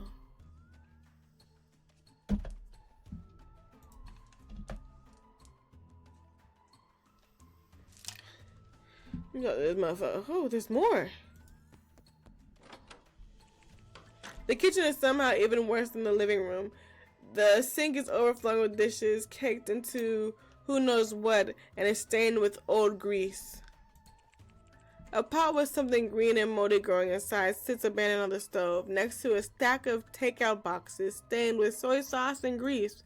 I think I know what I'm about to eat tonight at 3 a.m. in the morning.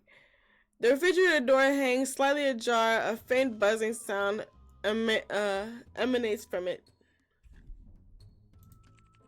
You hesitate to look inside, imagining what horrors might await. It better not be maggots. The counters are clustered with empty ramen cups, spilled sugar, and a sticky puddle that could be soda or something worse. Despite the chaos, there's an eerie sense of stillness, like the mess itself has become part of the apartment's permanent decay. It's hard to tell if Chris was a bad cook or if he simply never bothered to try. Either way, the kitchen feels like the ghost of his apathy haunting the space as much as he does. That's a McDonald's box down there. They open his fridge. You grab the already ajar door and open it all the way. A cloud of flies. Oh no, because I already know if there's flies and there's maggots because this has been here for a very long time. Emerges from the fridge as you try to swat them away from you. They dissipate into the room and you get a look at the contents of the fridge. Yeah, it's just a bunch of rotten food. Just mystery slop. I don't know what that was. That fussing into the surface of the fridge. Huh? What's that stuck in the back behind a dangerous inflatable milk carton? Something shiny catches your eye. Uh-oh. What are you thinking? Pick it up! Okay, here I go. You carefully navigate your hand, avoiding the sludge and especially the milk carton bomb. Save. I should have saved right there, actually. I'll save right here for multiple choices. You push the trash away until you can more easily get to the object. You find a scratched up piece of metal buried in the pile. A closer look reveals the outline of a key buried in what can only be described as a sentiment milk sludge. It kind of looks like it's moving. No way. Great, it's stuck in something weird. Use the bleach. You pour bleach into the sludge. It decodes dramatically, hissing like a dramatic villain. The foul smell, it was definitely maggots, by the way. Those are definitely maggots that were holding on to it. The foul smell of the substances mixing makes your eyes and nose burn. The injured creature slicks away, leaving a trail of melted goo along with the key. And you quickly pick the key up. You quickly pick up the key it dropped, holding it by your fingertips as the bleach melts the slime away. Aw, don't hurt my slime. Chemical warfare is pretty low. Chris frowns at you and phases back through the walls. Maybe I did hurt his feelings. Oh well.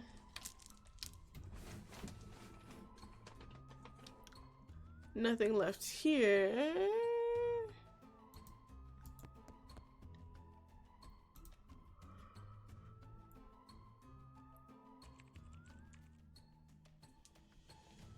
We enter the living room. You see Sky talking to the spirit box with their arms waving around. You know, Chris, if you weren't such a dick all the time, maybe people would actually like you more. And if you weren't so sensitive, maybe you wouldn't cry every time someone calls you out. What do you do?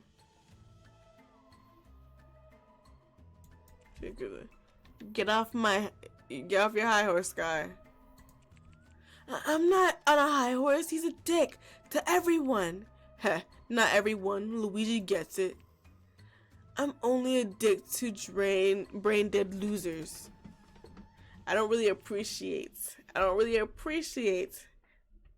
being a bully so far. Eventually those two return back to what they were doing before.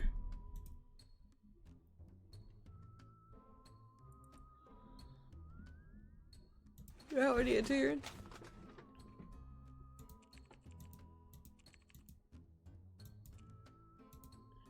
Open!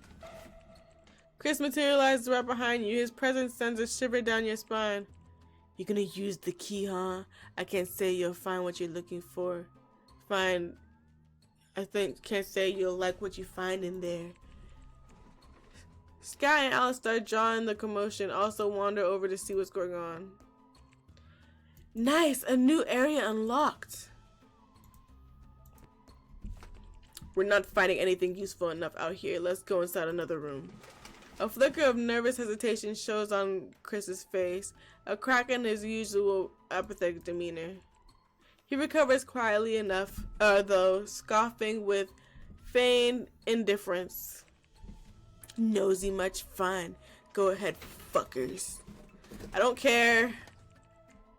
Oh, that's him. With that, you tentatively insert the key and turn it until there is a satisfying click. Your hand lingers on the knob for a moment. The air feels heavier, as though something unseen is waiting for you beyond the door. With a deep breath, you push it open. The door protests with a noisy creak like warning. Till death do us parts. Okay, we're at Act 3. I think this is the final act. Hope it's the final act. Ooh. Just so you know, we're playing this game next. Not next, but like soon. Soon is coming. The bed is even worse than the rest of the apartment. The stale, heavy smell of unwashed laundry and mildew assaults your nose immediately. Pile of clothes and scattered haphazards across the floor, forming makeshift mountains. The walls are covered in assortments of posters, some faded and curling at the edges. They range from obscure anime and old video game artwork to chaotic smeared words scrawled in marker. A desk dominates one corner of the room, barely visible beneath layers of trash, empty soda bottles, crumpled snack wrappers. Something in my eye. I just don't know what it is. Oh God.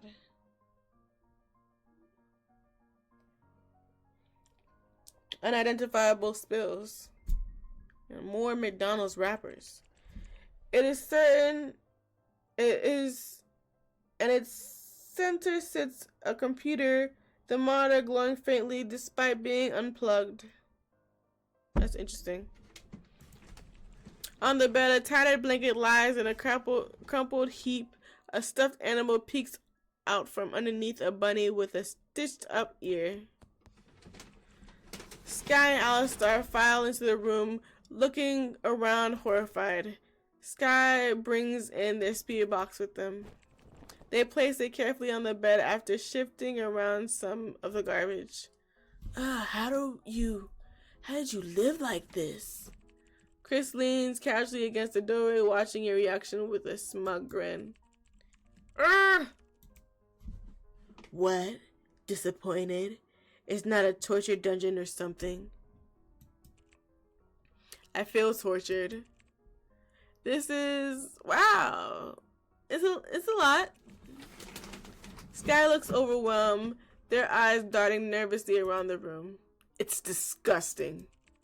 Alistar wrinkles his nose, but then points towards the glowing monitor. But that computer, that's not normal. Sky frowns, stepping cautiously towards the desk. Yeah, pretty sure unplugged monitors aren't supposed to glow.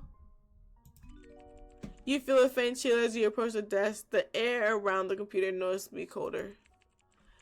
Chris watches intently now, his earlier apathy melting away into something harder to read.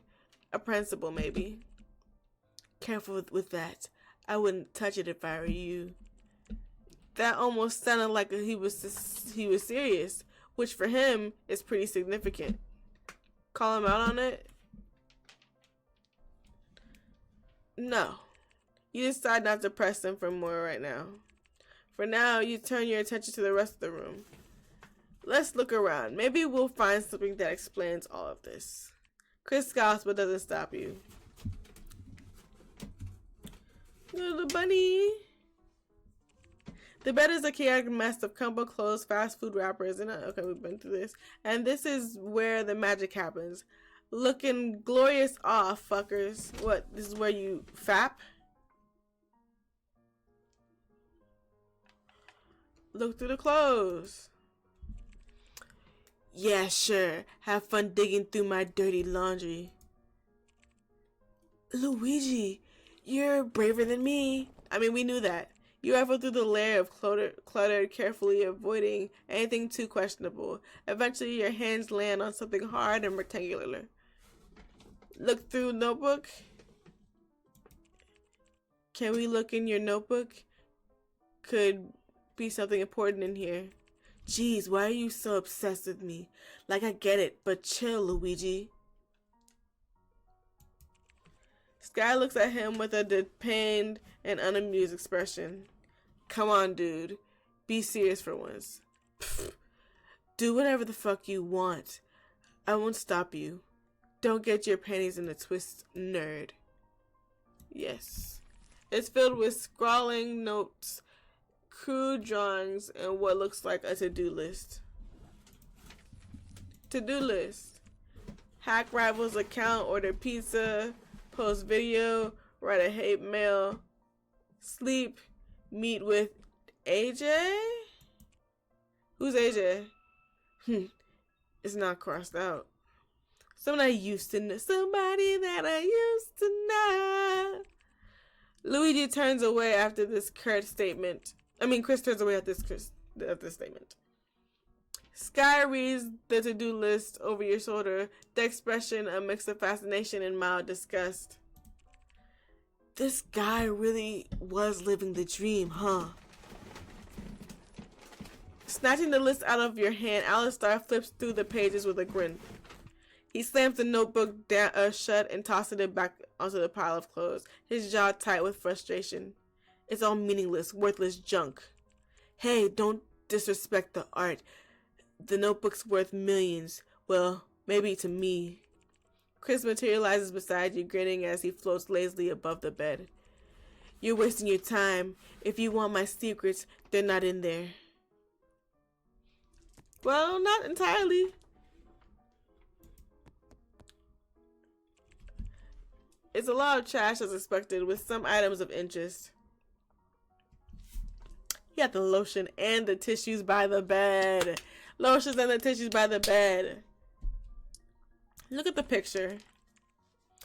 On the Chris's nightstand is a cracked photo frame showing Chris at their company's launch party. Before I realize everything is meaningless. Looks like a small group of plenty new grads with bright futures. The photo has a date written on it. October 28th. This date must have meant something to him. Was this the start of it all? The frame is pretty dusty. You wonder how long ago this was. Wow, is this Chris? He looks so normal. Is that what he looks like as a ghost, Luigi? No. You look between Chris's ghost and he's almost unrecognizable, even beside the ghost transformation. Their hair is shorter and they're smiling with people, and their clothes are clean and hole-free. They look you back about the rat-infested looking man in front of you. What? What? He's completely different. Really? Is that normal?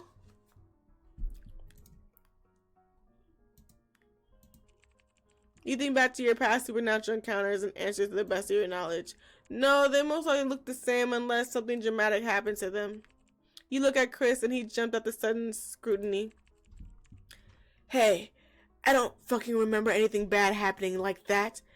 It was just my living. I was just living my life.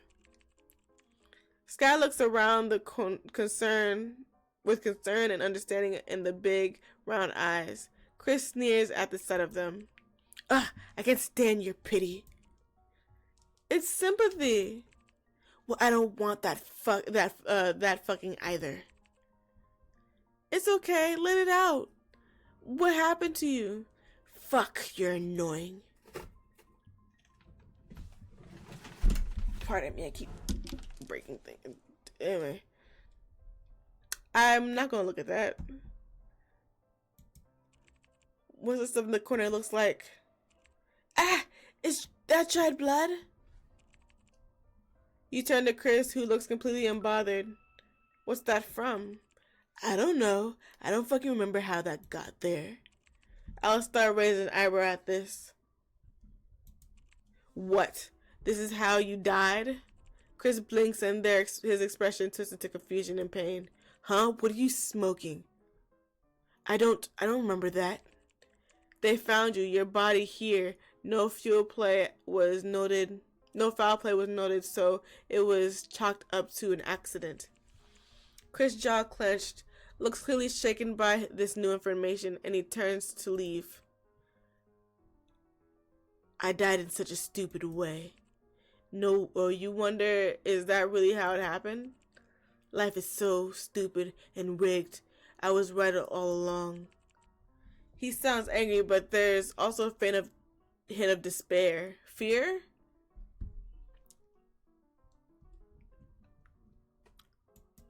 Can I leave? Oh no. Leave the nightstand.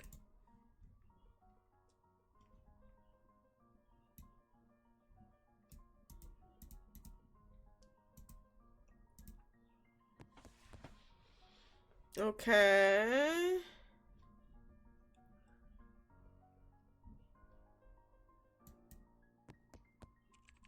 Hey, I actually wanted to talk to you. As you can imagine, I'm not used to all this fucking sappy stuff.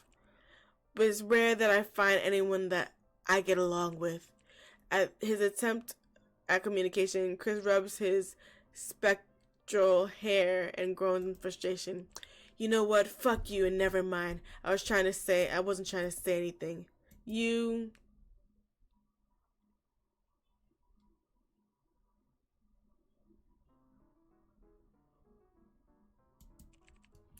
So, sounds like you're super into me? No, that's not. Then why are you acting so flustered? I'm not flustered. You totally are. Your spectral form is, like, glowing. Maybe I am into you. Got a problem with that? That was very up forward. Maybe. God, can you just shut up? How about you make me? Maybe I will. Whoa, relax, y'all. Calm the kinks. Oh, Chris approaches you and places a spectral hand behind your neck. Let him?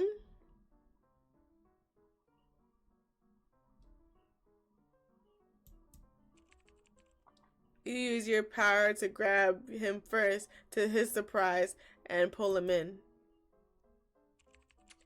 He quickly relaxes into you and begins kiss you back with fervor. Oh God, what's going to happen?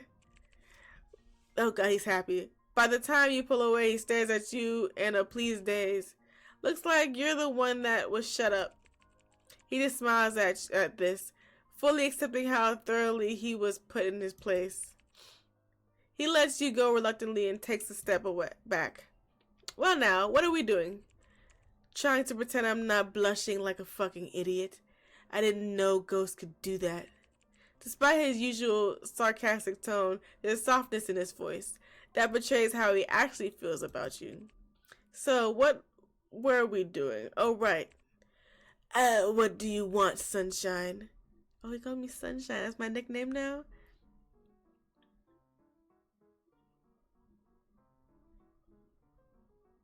I have questions. Okay, but can't say I'll answer. You want to ask about the AJ?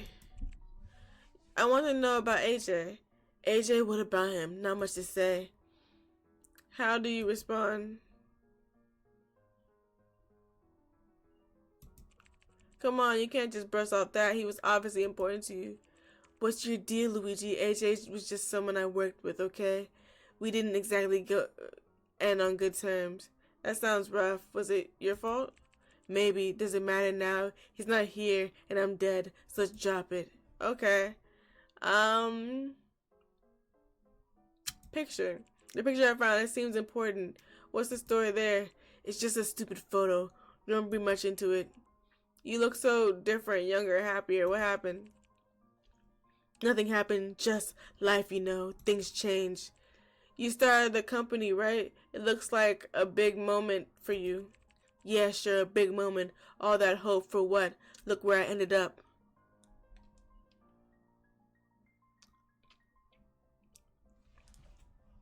Pardon me, give me 1 second. 1 second.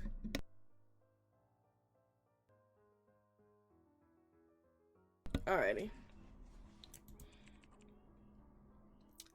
Is that what this is about? You still care about it?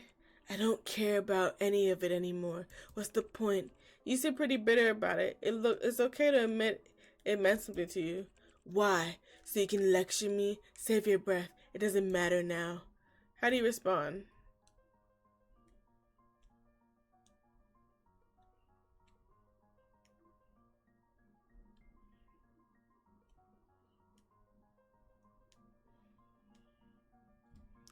Shit. Nah, I gotta save now.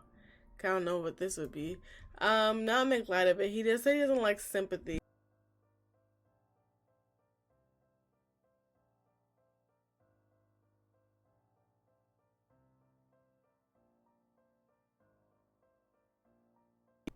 Hello? Okay, it's back. It's back. That's good. That was odd. Okay. Pressing him for that truth. I can tell you're lying about how you feel. Tell me what you really happened. No, I'm not talking about this. Not now, not ever. You're not fooling anyone. You still care. Why won't you admit it? You really don't get it, do you? Let it go. Very well.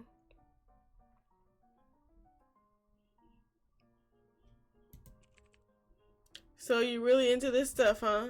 What can I say? I have a refined state. Not that you'd understand. How you respond?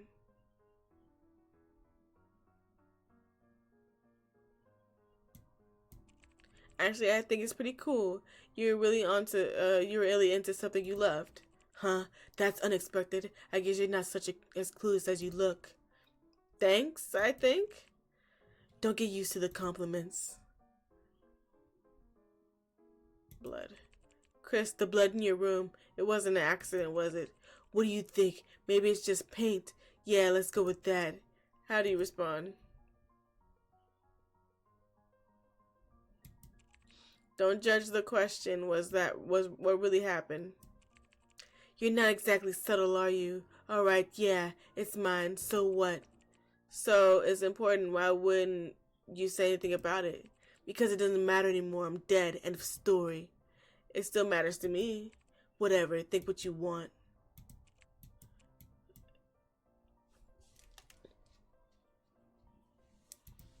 There's some questions. Oh, why not? How'd you die? Do you know how you died? Make me remember my trauma? That's pretty cold, Luigi. You're trying to hurt me, aren't you? I'm trying to get more info. And I'm trying to I'm just fucking with you. I don't remember a goddamn thing about how I died, but it wasn't my fault. How are you so sure it wasn't your fault? Last thing I remember, I was doing the same thing I always did every day. And that is rise, piss, ramen, computer, send a daily bomb threat, down an energy drink, dox some people I hate, eat a cigarette. Eat a cigarette. Interesting. Computer. He thinks for another moment longer before continuing. Yeah, oh, I goon and then I sleep. Repeat. He wanks it. That lifestyle, I think I could guess how he died. Can you enlighten me? That's hilarious. That's honestly hilarious. Wow, you've got a messed up sense of humor then, but luckily mine is the same. You both share a dark smile before moving on. What are you doing? I'm obviously enjoying the circus. It's not every day I get a new monkey up in here. Whoa, whoa, you can't say that to me. You can't call me no monkey. Can't call me no monkey. I want to try to help you, Chris. Maybe even give you a true love's kiss. A willing lamb to the slaughter. What a lapse in judgment. Dots. But hey, I'm not complaining if you want to try to fight for my love.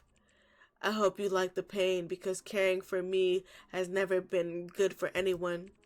I don't believe that. There's still something worth caring about in you. Chris' expression shifts, a mix of disbelief and something softer, and it disappears in a flash. You're either brave or stupid. Maybe both. I'll just be sitting my pretty head over here until it gets too boring. And if it gets boring, Chris gives you an annoying smug look. Well, I'll shake things up again. Why are you like this? Why are you like this? Pretty rude of you asked me why am I like this. Like what? Perfect? Smarter than anyone that's ever lived or died? How do you respond?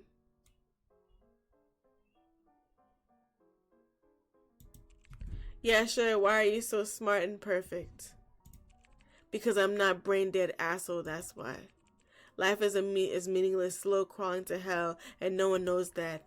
They bother with friends and family. They work their little jobs and live their little lives until they die. This is getting dark for a freaking Luigi. Find Luigi love month. Basically, Luigi deserves love month. There's not real love here, and they're too stupid to know how worthless their lives really were. He stops abruptly as if suddenly realizing he was rambling. You also look at him in shock at his long-winded, unfiltered thoughts. Fuck you. You got me monologuing. I got number great.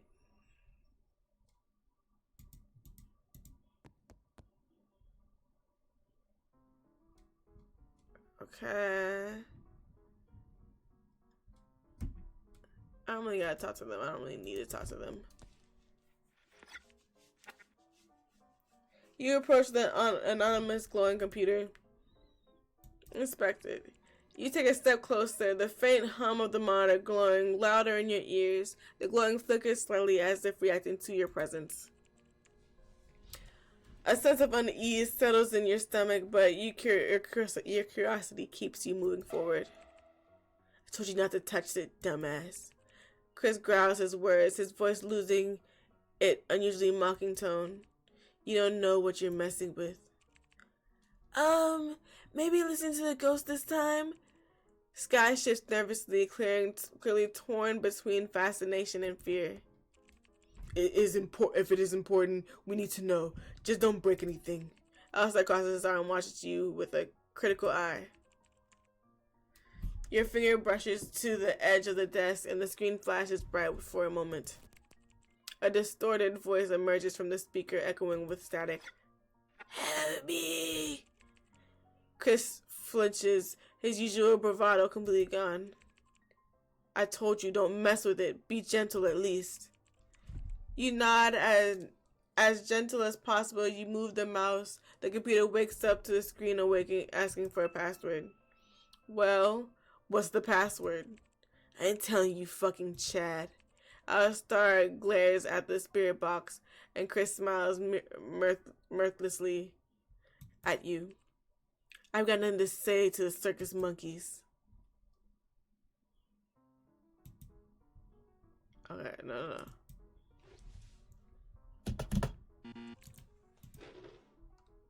Okay, I'll leave it for now.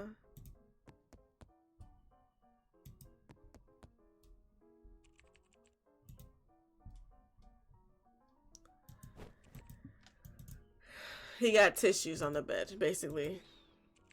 Chris notices what you spotted and shrugs. What? I'm just a normal, hot-blooded man. You know what I'm saying, right, Sky? You turn to Sky and they turn red. They turn tomato red in the face and swiftly look away. I told you I'm gender neutral. Yeah, the person didn't deny it then. What about you, Chad? Alistair looked confused. What are you referring to now, demon? Spanking the monkey, choking the chicken, punching the munchkin. I don't like that one. Beating the meat. Okay, yes, we get it. You all look at Alistair, unsure if he truly didn't know what was implied. Poof, you're surprisingly innocent in some ways. What's your deal? I only make deals where I win. Chris bursts out in uncontrollable laughter, much to Alistair's annoyance. Sky was completely checked out of the conversation from embarrassment. Time to get back to whatever you were doing. October 28th. I'm gonna try that password.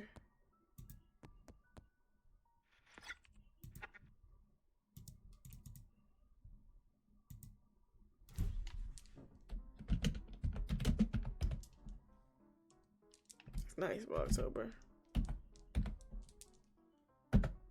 Fuck.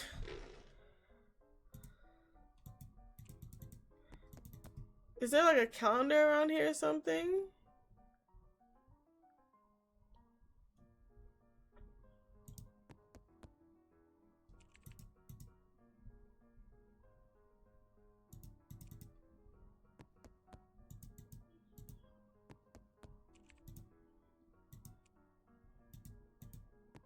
No, I want to talk to you, fuck.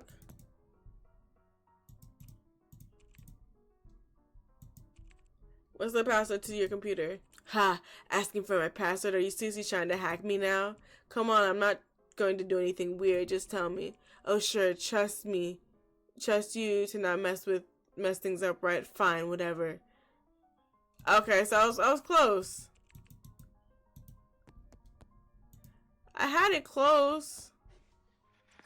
I just didn't put in the date. I put October itself.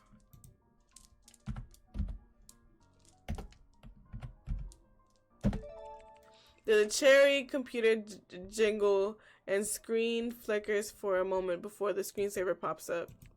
Luigi, you did it! You figured it out! If this is what he used as his password, he was more sentimental than I gave him credit for. Oh, shut up. Now let's see what's on here. Chris shifts uncontrollably, but doesn't move to stop you from progressing. It's cluttered with files, but one file is titled Personal Stuff Do Not Open. That folder immediately draws everyone's attention. Oh, what do we have here? Should we look? Hey, invading someone's privacy, that's pretty low of you guys. Ignoring Chris's protest, Alistar commands you with no hesitation. Do it! You hover the cursor over the file. What do? I'll ask him over it.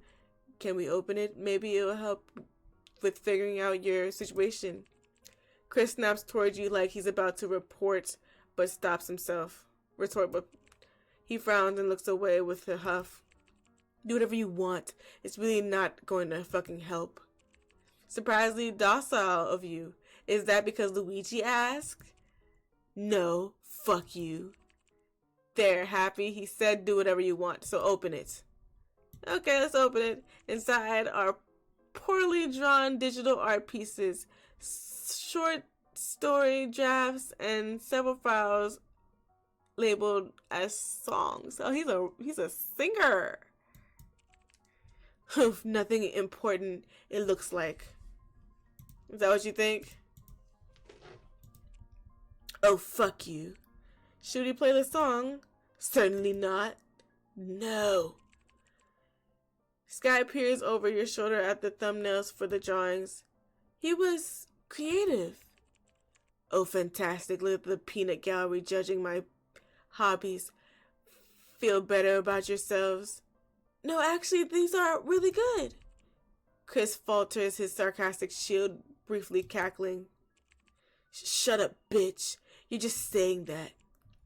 Then you notice Chris glancing at you, then away. Is he expecting you to respond too? What do? I don't think flirting will... fuck. Because what will flirting do?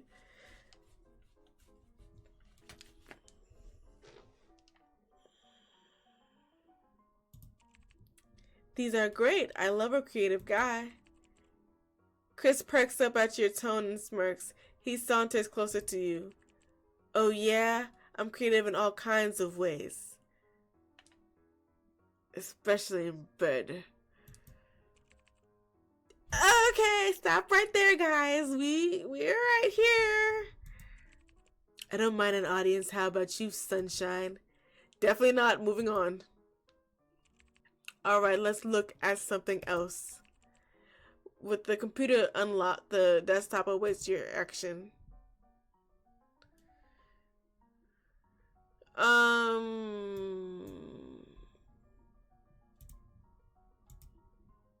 Going to check your thoughts. You open up the text file and there are various writings with dates on them. It's a lot of what you've come to expect by now, angry and hateful ramblings, but some of them indicate something deeper than that. Chris, some of these entries sound like you weren't doing well. There's a lot of anger. Oh, what a shocker. The angry guy was angry. Next you'll tell me water's wet. These pages don't just sound angry, they sound lonely. Lonely? Pfft, nah. Just didn't like people. Big difference. You scroll to one of the last entries. Then why write, I just wanted someone to see me? You're misinterpreting. He looked away, visibly uncomfortable. Oh god, there's like 100 tabs open. Don't close any, you fucker. I need all of them. Let's see what's here. Maybe there's something useful. I'm worried. Any chance it'll be recipes or cute cat videos? I resonate a little bit with you, Sky. Anything about cute cat videos and recipes? I literally got Instagrams for both of those. No, just, yeah. Knowing him, his online activity couldn't be good. You go to open one of his disorganized and cluttered tabs. Which one do you click? Shadow's World? He didn't want a dead kit. Let's go to Shadow's World. It's his personal blog. Why the world is rigged against you? Oh god, more reading. It's a long chain of angry, defeatist posts about socialites, inequality, and how success is only for the privileged. One post reads, "It's not about working hard, it's about knowing the right people. If you're not born into the right circles, you're just screwed, period." Yikes, that is bleak. He wasn't wrong about some things, but it sounds like he gave up more before even trying. Fuck you. You don't know anything about me. People don't get it. They talk about finding meaning like a scavenger hunt, but what if there's no treasure, just more dirt? He doesn't sound like someone who hated everything. He sounds like someone who was lost. Lost? Try enlightened. You continue scrolling down until one of the entries look different than all the others. It's short and simple, which stands out in a sea of ranting posts. It's read simply, "What if I'm wrong?" Is this remorse? Chris looks surprised to see what you're looking at. Nah, what? I was hacked. Shut up. I'm done looking for now. Let's check the email. Lots of random junk mail and irrelevant subscriptions. Let's scroll to the day he died and see if there was anything before that. You start scrolling past all the spam until you hit a long thread email. Oh, this looks interesting. It's an email thread from someone named AJ written a day before Chris's death. Tomorrow, no more games. From AJ to Chris. Chris, I've had enough. You've been sabotaging the company for months, taking credit for work you didn't do, and pushing the rest of us to the sidelines. I've kept quiet, hoping you'd come to your senses, but it's clear now that you're only in this for yourself. We built this together, and have you forgotten that? You betrayed everyone who trusted you, including me. I'll meet you at your place, 8 p.m. No excuses, no delays. Don't make me wait, AJ. You look at Chris for further explanation. There was a flash of pain and hesitation on his face, but he carefully spoke.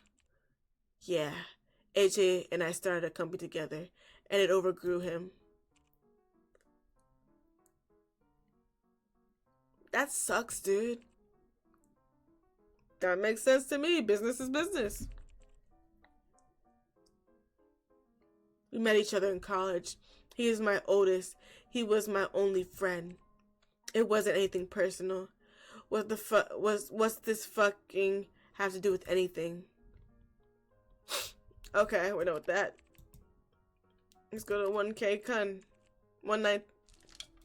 19 Kun. There are bookmarks with tiles like how to really hack the system, the truth about big tech sellouts.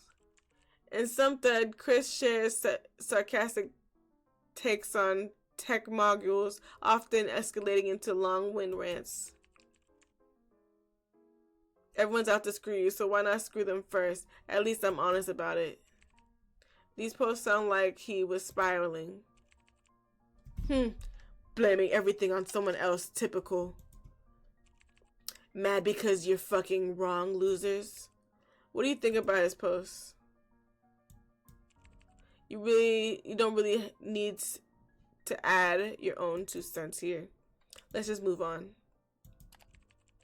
His username shows him frequently posting in threads about tech industry's exploitation and loneliness. Everyone says finding your people. What if there are no people for someone like me? This is just sad. More like a black hole of negativity. Is this him reaching out? I wasn't reaching out, I was venting. Don't romanticize it. That's what I'm here for, to romanticize you.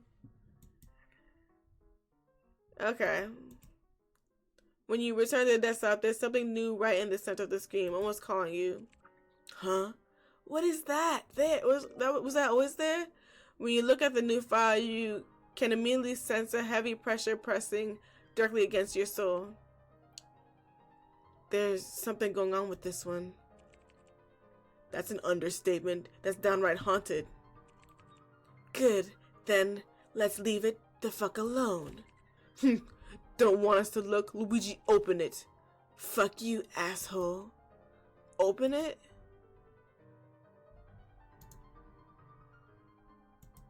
Ooh, no.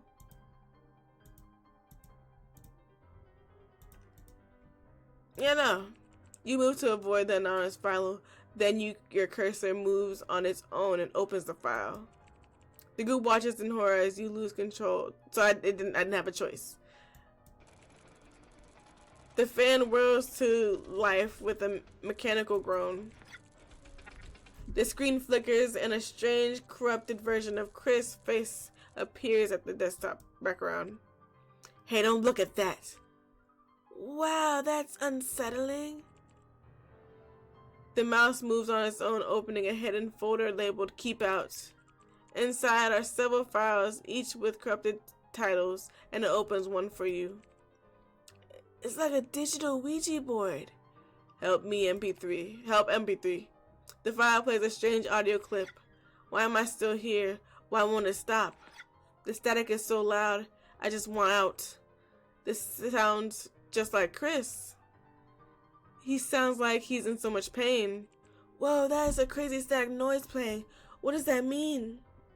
You notice that the others don't hear the voice.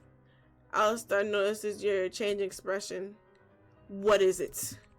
Chris looks at you pointedly and subtly shakes his head.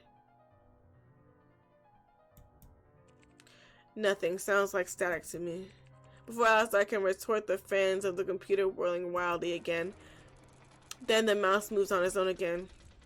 You all watch with a mixture of anticipation and apprehension as the next file is opened.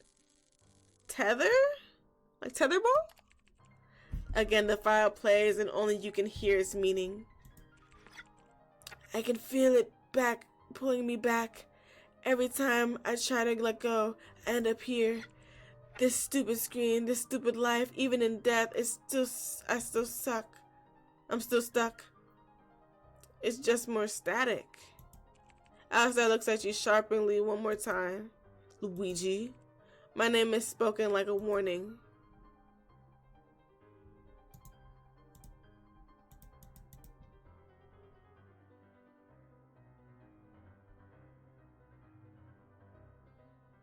I don't know. You choose to continue to play dumb. Just more static. What could it mean? I wonder too. Alistar narrows his eyes at you, suspicious, but lets it go for now.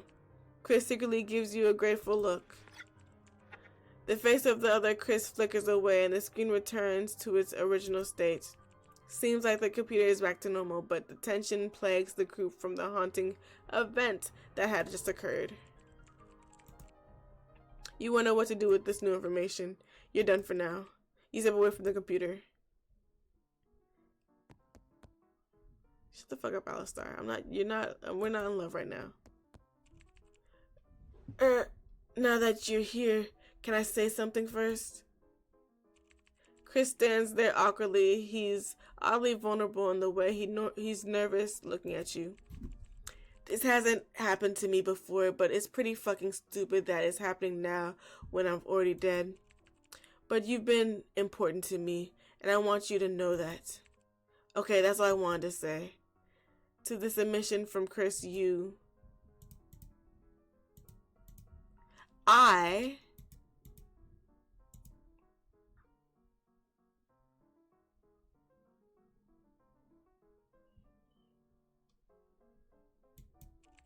You've been important to me too, Chris. More than you probably realize. Chris blinks at you, his spectral form flickering faintly.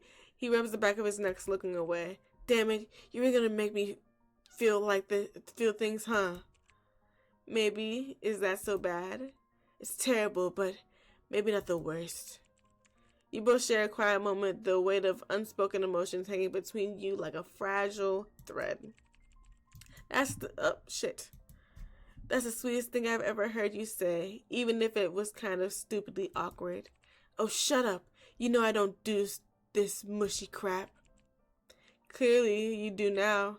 Dead or not, you've got a soft side, Chris. If you tell anyone, I'll haunt you forever. You're already haunting me, genius.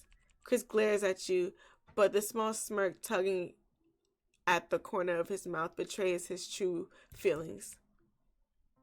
Do you get even closer? Yes. You get closer, a step closer, and so does he. The space between you feels charged, the air impossibly heavy with unsaid words and emotions that can't be contained anymore. Chris' spectrally hand hesitates just above your cheek before it cups your face.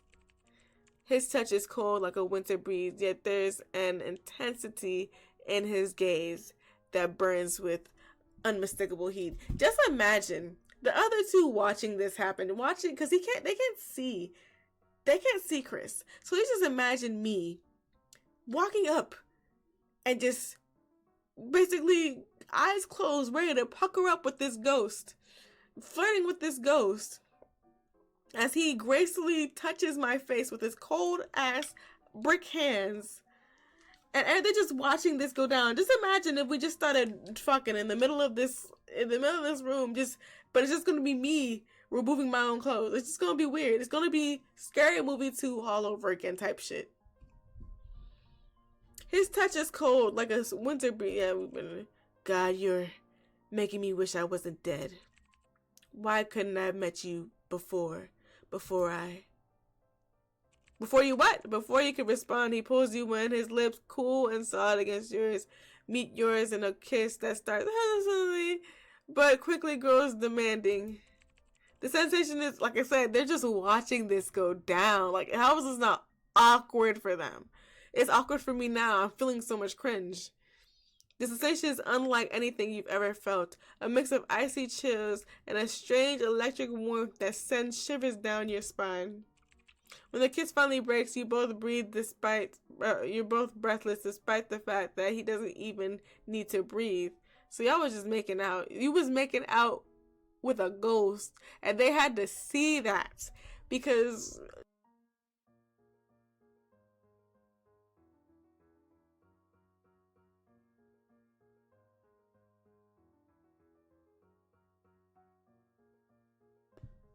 I unplugged my microphone again. I'm sorry, y'all.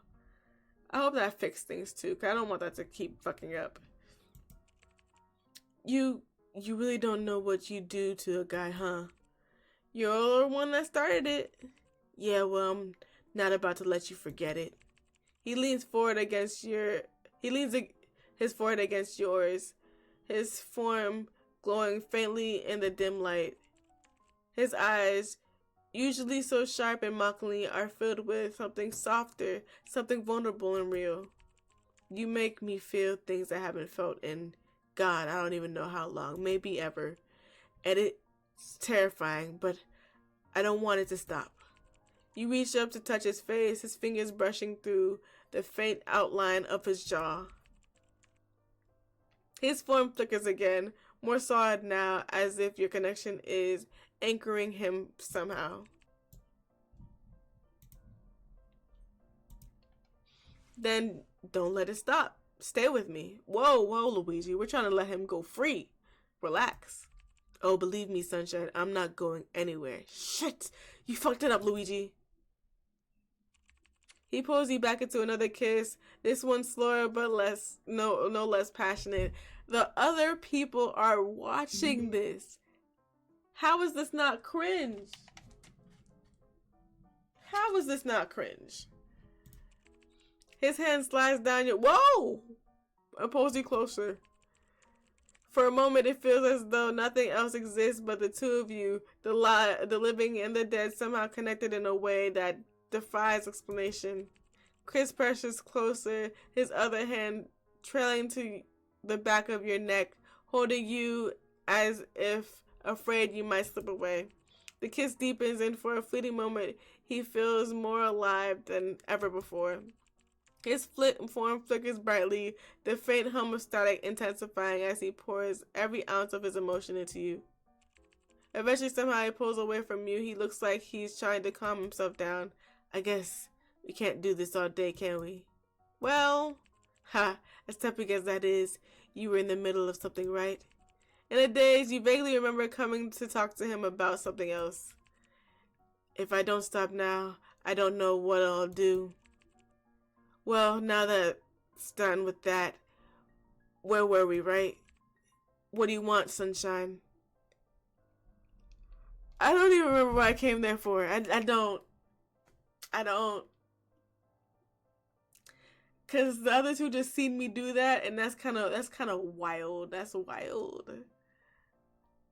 They saw me make out with an invisible person. Nah, that shit that you see in they. Okay, but I can't answer. Say I'll answer. You want to ask about the nothing? I have nothing to ask about. I don't have any questions.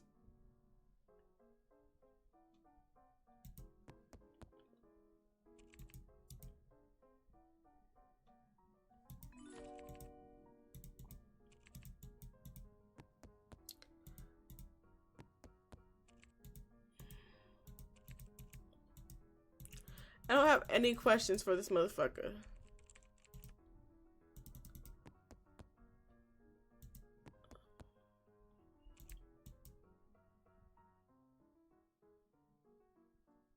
Make final decision. You gather everyone around ready to make a decision. Or is there anything we don't know? We've been up and down this whole stinking place. You feel a pang of guilt and you know Chris's secret. Even though it couldn't have been more than a muscle twitch, Alistar noticed your reaction to this. Luigi, do you know something about this computer that you haven't told us? He's surprisingly and scarily perceptive to certain things, yet completely oblivious to others. Sky looks to you now, wide-eyed. Chris gives you a sharp look and clenches his jaw. What do you do? Chris, do you have something to say? Alistair frowns at this and glares at you. Sky looks at you curiously. What do you mean by that? No, I fucking don't. You can trust us. Chris gives you a harsh look at what you're suggesting. Finally, after what feels like an eternity, he lets out a defeated sigh. Fine, I'll trust you, sunshine, if that's what you think is best. I must be having a ghost stroke. They get those, right? She was about to give you a ghost stroke in a second, like 2 minutes ago when y'all was making out.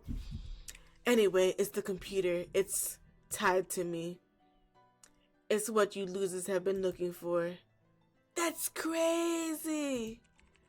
You knew the whole time and let us search the whole cursed place? No shit, I wouldn't tell you. So what does this all mean? The investigation has reached a critical point. The team has collected enough evidence to realize that Chris's lingering spirit might be bound to something in the apartment. After piecing together hints from his journal, behavior, and files, the team suspects the connection lies with his old computer. Out of all the weird things in here, this has got to be the weirdest. Yeah, no, I think the weirdest is when y'all witnessed me trying to make out with a ghost. And creepiest. I will agree, Scott, this is definitely one of the creepiest experiences I've ever experienced. You stand before the desk staring at Chris's computer. Okay, so let's get this straight. This big bad ghost might be hiding in his gamer rig. It makes sense. He spent almost every waking hour on it. Maybe his possession tethered him to it after death. That word, tethered. Why do you know that, Alistar? Obsessed, says the guy who is Renaissance fairs and probably has a sword at home. I have mainly historical architecture, medieval weaponry, including but not limited to swords. Alistar, impervious to shame, states this proudly, much to Chris's annoyance. Guys, this is serious. Your soul is tied to a computer. And why do you care? It's not like this changes anything for me. It does if we can fix it and destroy it. Chris flinches. A brief flicker of fear crosses his face. We obviously should just destroy him. Move. What do you do? Stop him. You try to stop Alistar. Alistar, stop. We will deal with Chris, but this is not the way to do it. Don't try to tell me what to do. You should remember you work for me. Alistar reaches the computer and grabs the mouse to input the command to destroy Chris. Hey, stop! But when Alistar tries to move the mouse, the cursor won't respond. What is this? Only Luigi has the power to make that decision. Use your gift. A shiver runs down your spine as the static voice of the other Chris speaks directly to you. It says, it has to be me. No, then make the right one. You motherfucker, you tried to kill me. Chris' ghostly form shimmers, his eyes narrowing into a piercing glare as the room feels colder and darker. Oh, you think you're the good guy here? You just waltz in, poke around my life, and then decide you get to erase me? Chris lunges at Alistar, his translucent form flickering like static as he grapples with him. Alistar staggers back, his face twisted with fear. Get off me, you bum! Chris' ghostly hand passes through Alistar's throat, causing him to choke and gasp as if the air itself has turned against him. Alistar! Stop this, Chris! Sky rushes forward, trying to intervene, but Chris lets out a low, growl that sends them stumbling back. You think you can write me off? What do you think, you're the writer of this game? I'm not some error you can delete.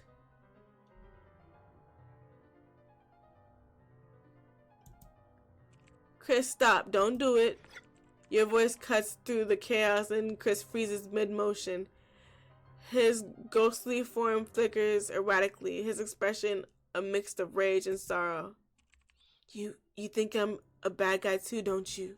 I don't think you're the bad guy, but this isn't the way to fix it. Savorinos. I'm already dead. Chris's form begins to shrink. His voice trembles as he steps away from Alistar. You can't let him off the hook. He's dangerous. Alistar, shut the fuck up. Back off, Alistar. This isn't your call. Chris finally pulls away, leaving Alistar gasping for air. The ghost stumbles back, his form dimming. Fine, finish this on your own way then. After that intense encounter, you still have a decision to make. You approach the computer again. It's all up to you now. You're ready. The tension hanging heavily in the air as you all gather around the ominous glowing computer. This is it! The source of the haunting?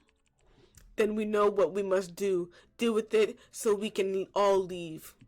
Hey, asshole, speak for yourself. This is my life. You'll leave, one way or another. At the beginning of this, you wanted to save Chris with love. After everything you've seen, it's finally time to make a decision. What do you do?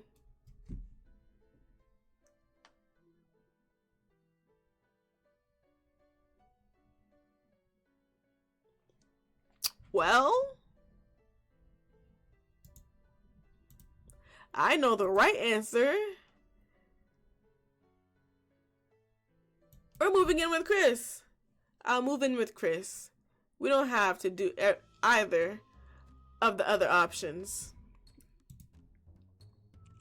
Everyone looks shocked. Luigi, you can't be serious. What are you saying? Chris can stay and I'll pay rent. So Alistar gets what he wants and we can end this case. I like him the way he is. I understand him. I don't think he needs to change. And I'm in love with him. Oh my god. Yeah, I feel the same way, Sky. Wow. Okay. I guess that works for me. You look at Alistar nervously, waiting for his response to your unusual proposition. You are insane, but I'll allow it. You smile at Chris at the news, and he shakes his head humorously. I can't believe this is happening. I can't either. What the heck, dude? As long as rent gets paid, then I suppose the main issue is dealt with. And with that, you guess it's done. You move into that stinky apartment with Chris, and things were chaotic as you expected, but fun. Sky wishes you luck, but decides ghost hunting isn't their thing. I'm proud of Sky. You pursue the supernatural without them, wondering if things might have been different with a stronger connection. Alistar returns back to running his business, hoping to leave behind all the paranormal stuff behind. Against all odds, you fell for Chris. His intensity, his vulnerability, his raw humanity, despite the darkness that clings to him, draws you in like a moth to a flame. Your bond is unlike anything you've ever known, a connection that transcends the boundaries of life and death. Whoopsie. His touch in both comfort and curse, a reminder of what you've gained and what you've lost. You know this love is unconventional, perhaps even dangerous, yet you can't imagine letting him go. Together you navigate the thin line between the living and the dead, bound by a love that defies reason and logic. In the end, you realize that Chris will always be a part of you, a haunting, beautiful reminder of the power of love, even in the face of the impossible. This is interesting. Ending, forever haunted. I will. Okay.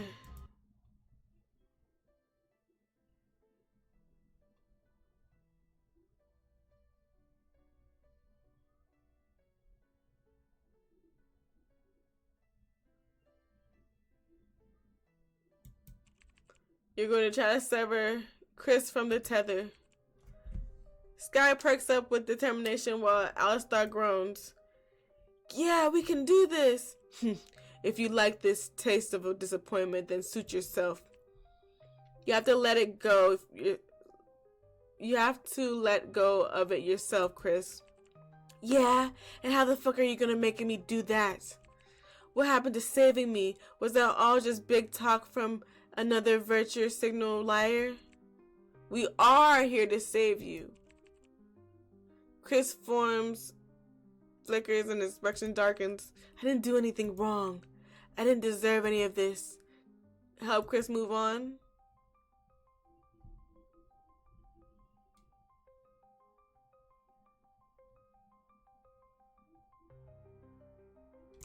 Shit. I didn't think there would be like another thing. I'm gonna put this at 9.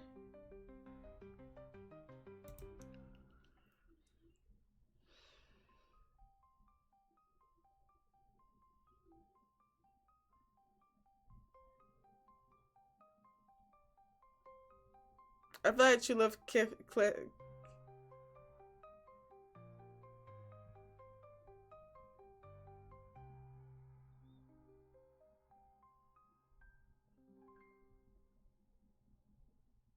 I think I have to do this in order. So I think it's the truth about the medicine. Those medications, you stopped taking them and started rotting. It wasn't helping, nothing was. But you spiraled after that, you lost control. What's the point of trying when nothing changes? His voice grows quieter, tinging with bitterness and despair.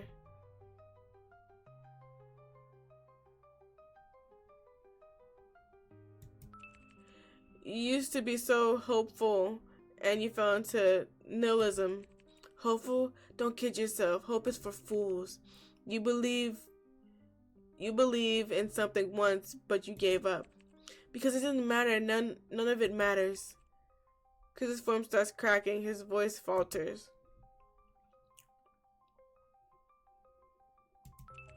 AJ was the last person you saw. It was the last thing on your to-do list before you died. So what are you trying to? I think they had something to do with your death. AJ? No, that's not true. AJ wouldn't. You wrote about meeting him, and there was a good chance that he was probably the last person you saw alive. I trusted him. He said we'd fix everything together. His form flickered violently, his anger and hurt palpable.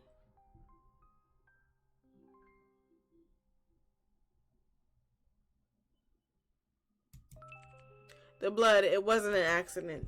It wasn't supposed to happen like that. Then what happened, Chris? Tell me the truth. Chris recoils, his expression twisted with pain. It was. His form becomes unstable. He cannot bring himself to say anymore.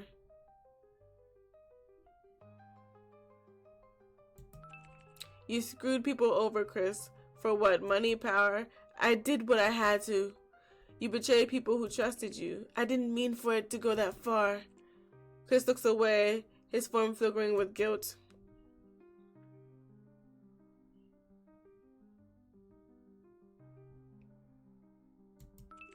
The blood, greed, and AJ, I know how you died. No, you don't. AJ killed you. He came here that night and you trusted him. Judging from his emails to you, he wasn't happy with what you did to him. You hit your head on the altercation. I thought we could fix things, but he... Chris' voice breaks and his form collapses into static as the truth overwhelms him. I drove him to do that.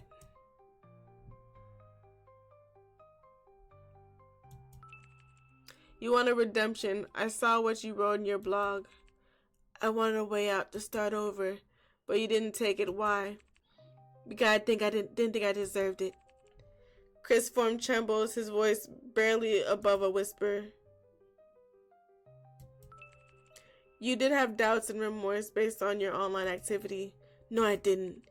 Your online activity says otherwise. You searched for answers, for meanings, for forgiveness.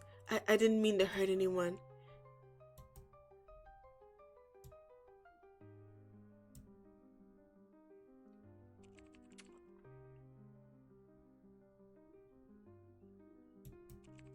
He feels a warm mist over your lips that spread to wherever his spectral hands wandered on your body. Ooh. When he finally pulls away, you stare into his eyes out of breath. What was that for? It's a true love kiss that you wanted. He looks at you with a mixture of sadness and affection. And I got it. Karma isn't real if a bastard like me gets to have someone as good as you.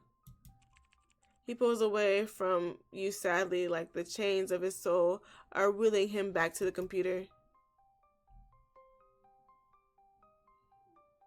Is there more? That's all I have for evidence. Chris gives a hard look between you and the computer. Chris' form collapses, his body racked with sobs. His voice cracks as he clutches his head, shaking uncontrollably. It's all my fault. I ruined everything. I drove them away. I made him kill me, and I deserved it. I was horrible. It was all my fault. I pushed everyone away. Chris rambles to himself as the truth courses through his whole body and causes his form to shake and sputter. I deserve death, and worse. Maybe I should be destroyed. Chris looks at you, his face streaked with stray spectral tears. For the first time, his anger faded, replaced with a fragile vulnerability. Do what you want to do with me. I can see now. I can see everything I've done. He hangs his head low, awaiting judgment. It looks like his connections are weak enough to sever from the computer. But does he deserve a second chance? Sever the tether. I think you understand enough for a second chance, and everyone deserves that, even in the afterlife. You input the command to the server to tether, and it goes through. The computer hums ominously, and Chris' form flickers violently. But what's happening? You're setting yourself free. We're setting you free. The room fills with static, and Chris lets out a sharp gasp. The computer unnaturally shakes, banging against the desk. Its computer screen flashes violently. Worried, you try to run over to Chris. Chris is still flickering, but reaches out a hand to you. Luigi, stand back, please. If you get hurt, I'll never forgive myself. Then the screen goes black and it slams back to Earth. You all hold your breaths, leaving only silence and the hum of the now dead computer. But nothing else happens. Chris's expression softens as he looks at you. I feel lighter. Like, maybe this is it. And with that, it's finally over. Sky wishes you luck, but decides ghost hunting isn't their thing. You pursue the supernatural without them, wondering if things might have been different with a stronger connection. Alistar returns back to running his business, hoping to leave behind all the paranormal stuff behind. Against all the odds, you fell for Chris, his intensity, his vulnerability, his raw humanity, despite the darkness that clings to him, jaws you in like a moth to a flame. I did something wrong. Your bond isn't like anything you've ever known, a connection that transcends the boundaries of life and death. But loving Chris comes at a cost, and he is tethered to you, a spectral presence that lingers in the corner of your mind and the shadows of your heart. His touch is both a comfort and a curse, a reminder of what you've gained and what you've lost. You know this love is unconventional. Okay, we've been through this. Together you navigate the thin line between the living and the dead. We read this. In the end, you realize that Chris will always be a part of you and a haunting, beautiful reminder of the power of love, even in the face of impossible. Forever Haunted ending again? Okay, now I just want to see something. How many endings does it said the game has? Because, yeah, I need to know. Why didn't I? Okay.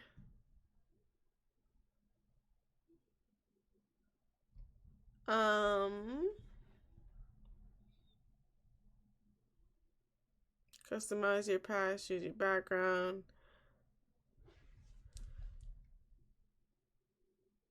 You will find love, uncover the truth, or fall victim to the apartment's inhabitant. Okay. So we found love. We found the love. So we found our boozette. I'm not like, as you can see from the top screen. You may not be able to see that actually. I have like 30 other love games that maybe like not 30, maybe like 25, 22 love games that I have still to play for you guys. But I am indeed tired. That was a very interesting game, none the least. Okay, that was beyond interesting. That was a little bit cringe at some points, but that was just because I was making out with a ghost and I can't fathom the fact that nobody else could see the ghost. And I'm just basically making out with the air, just like, basically like that. While everybody else is just watching, like, in disgust, like, what the fuck is she doing? Like, she over here making out, all tongue down the ghost's throat that everybody can see. That's kind of wild. Like, but, you know, we fell in love with our ghost. We helped save them. That's all I can really say. We made them feel uncomfortable by staring at their nipples. They are very dirty. And that's the one thing I don't like. We didn't change their lifestyle after moving in with them. We didn't throw out any of the trash or anything like that. The smell still lingers on with us. Okay, basically. Like, we can't even repaint the house? Is that not what's going on? Like, his personality isn't really changed besides the fact that, you know, like, he just feels remorseful about dying and, like, you know, screwing over his company. But, like, what about remorseful about the fact that your room is a shit show? Like, your bathroom, your fridge, I have to clean all that. I have to go in the fridge, which I should have thought about before. That would have been a big-ass deal breaker. Thinking I'm going to stay with you, you got to clean out that fridge before I'm going to stay with you, okay? Because I don't do maggots. And when there's a bunch of flies, guess where there's also a bunch of maggots? So, I just don't know how to feel about that. Alistar, I don't like you at all. You are just not, like, ain't no way I could ever like you, because just how rude you are. You're mad disrespectful. You tried to delete this man because your pride was like too damn high. He insulted your pride by almost trying to kill you because you tried to kill him first. Like it was no. Anyways, it was a great time. It's 5 in the morning. It's 5 in the morning on a Sunday. Um, I gotta eat something. So I thank you all so much for watching. I will probably return to you guys tomorrow. I have a lot of videos in my YouTube queue that are needing to be edited. Oh yeah, like I told you before, I'm making a game. So if you want to support me, share my streams, follow me, so I could become a full-time streamer for you guys. And so I can just support myself and support my dream, becoming a gamer, because I really want. I already got my degree in IT, so I know how to code for the most part. But I still got some learning to do, and I still want to advance further in this game that I'm making, because I've been making this for like a while now, like not like too long, like maybe going on 2 years. That's because I've been on a hiatus a lot. Like when you get that burst of energy and then you just get the lack of energy, like it's like writer's block, but it's like programmer's block. I'm gonna say that one, programmer's block. That's what I have right now. Because after there's so many enemies in my game, there's like over 100 enemies, like basically around 100 enemies. That I had to animate for myself. I just love them so much. Anyway, I'm going on for a rant.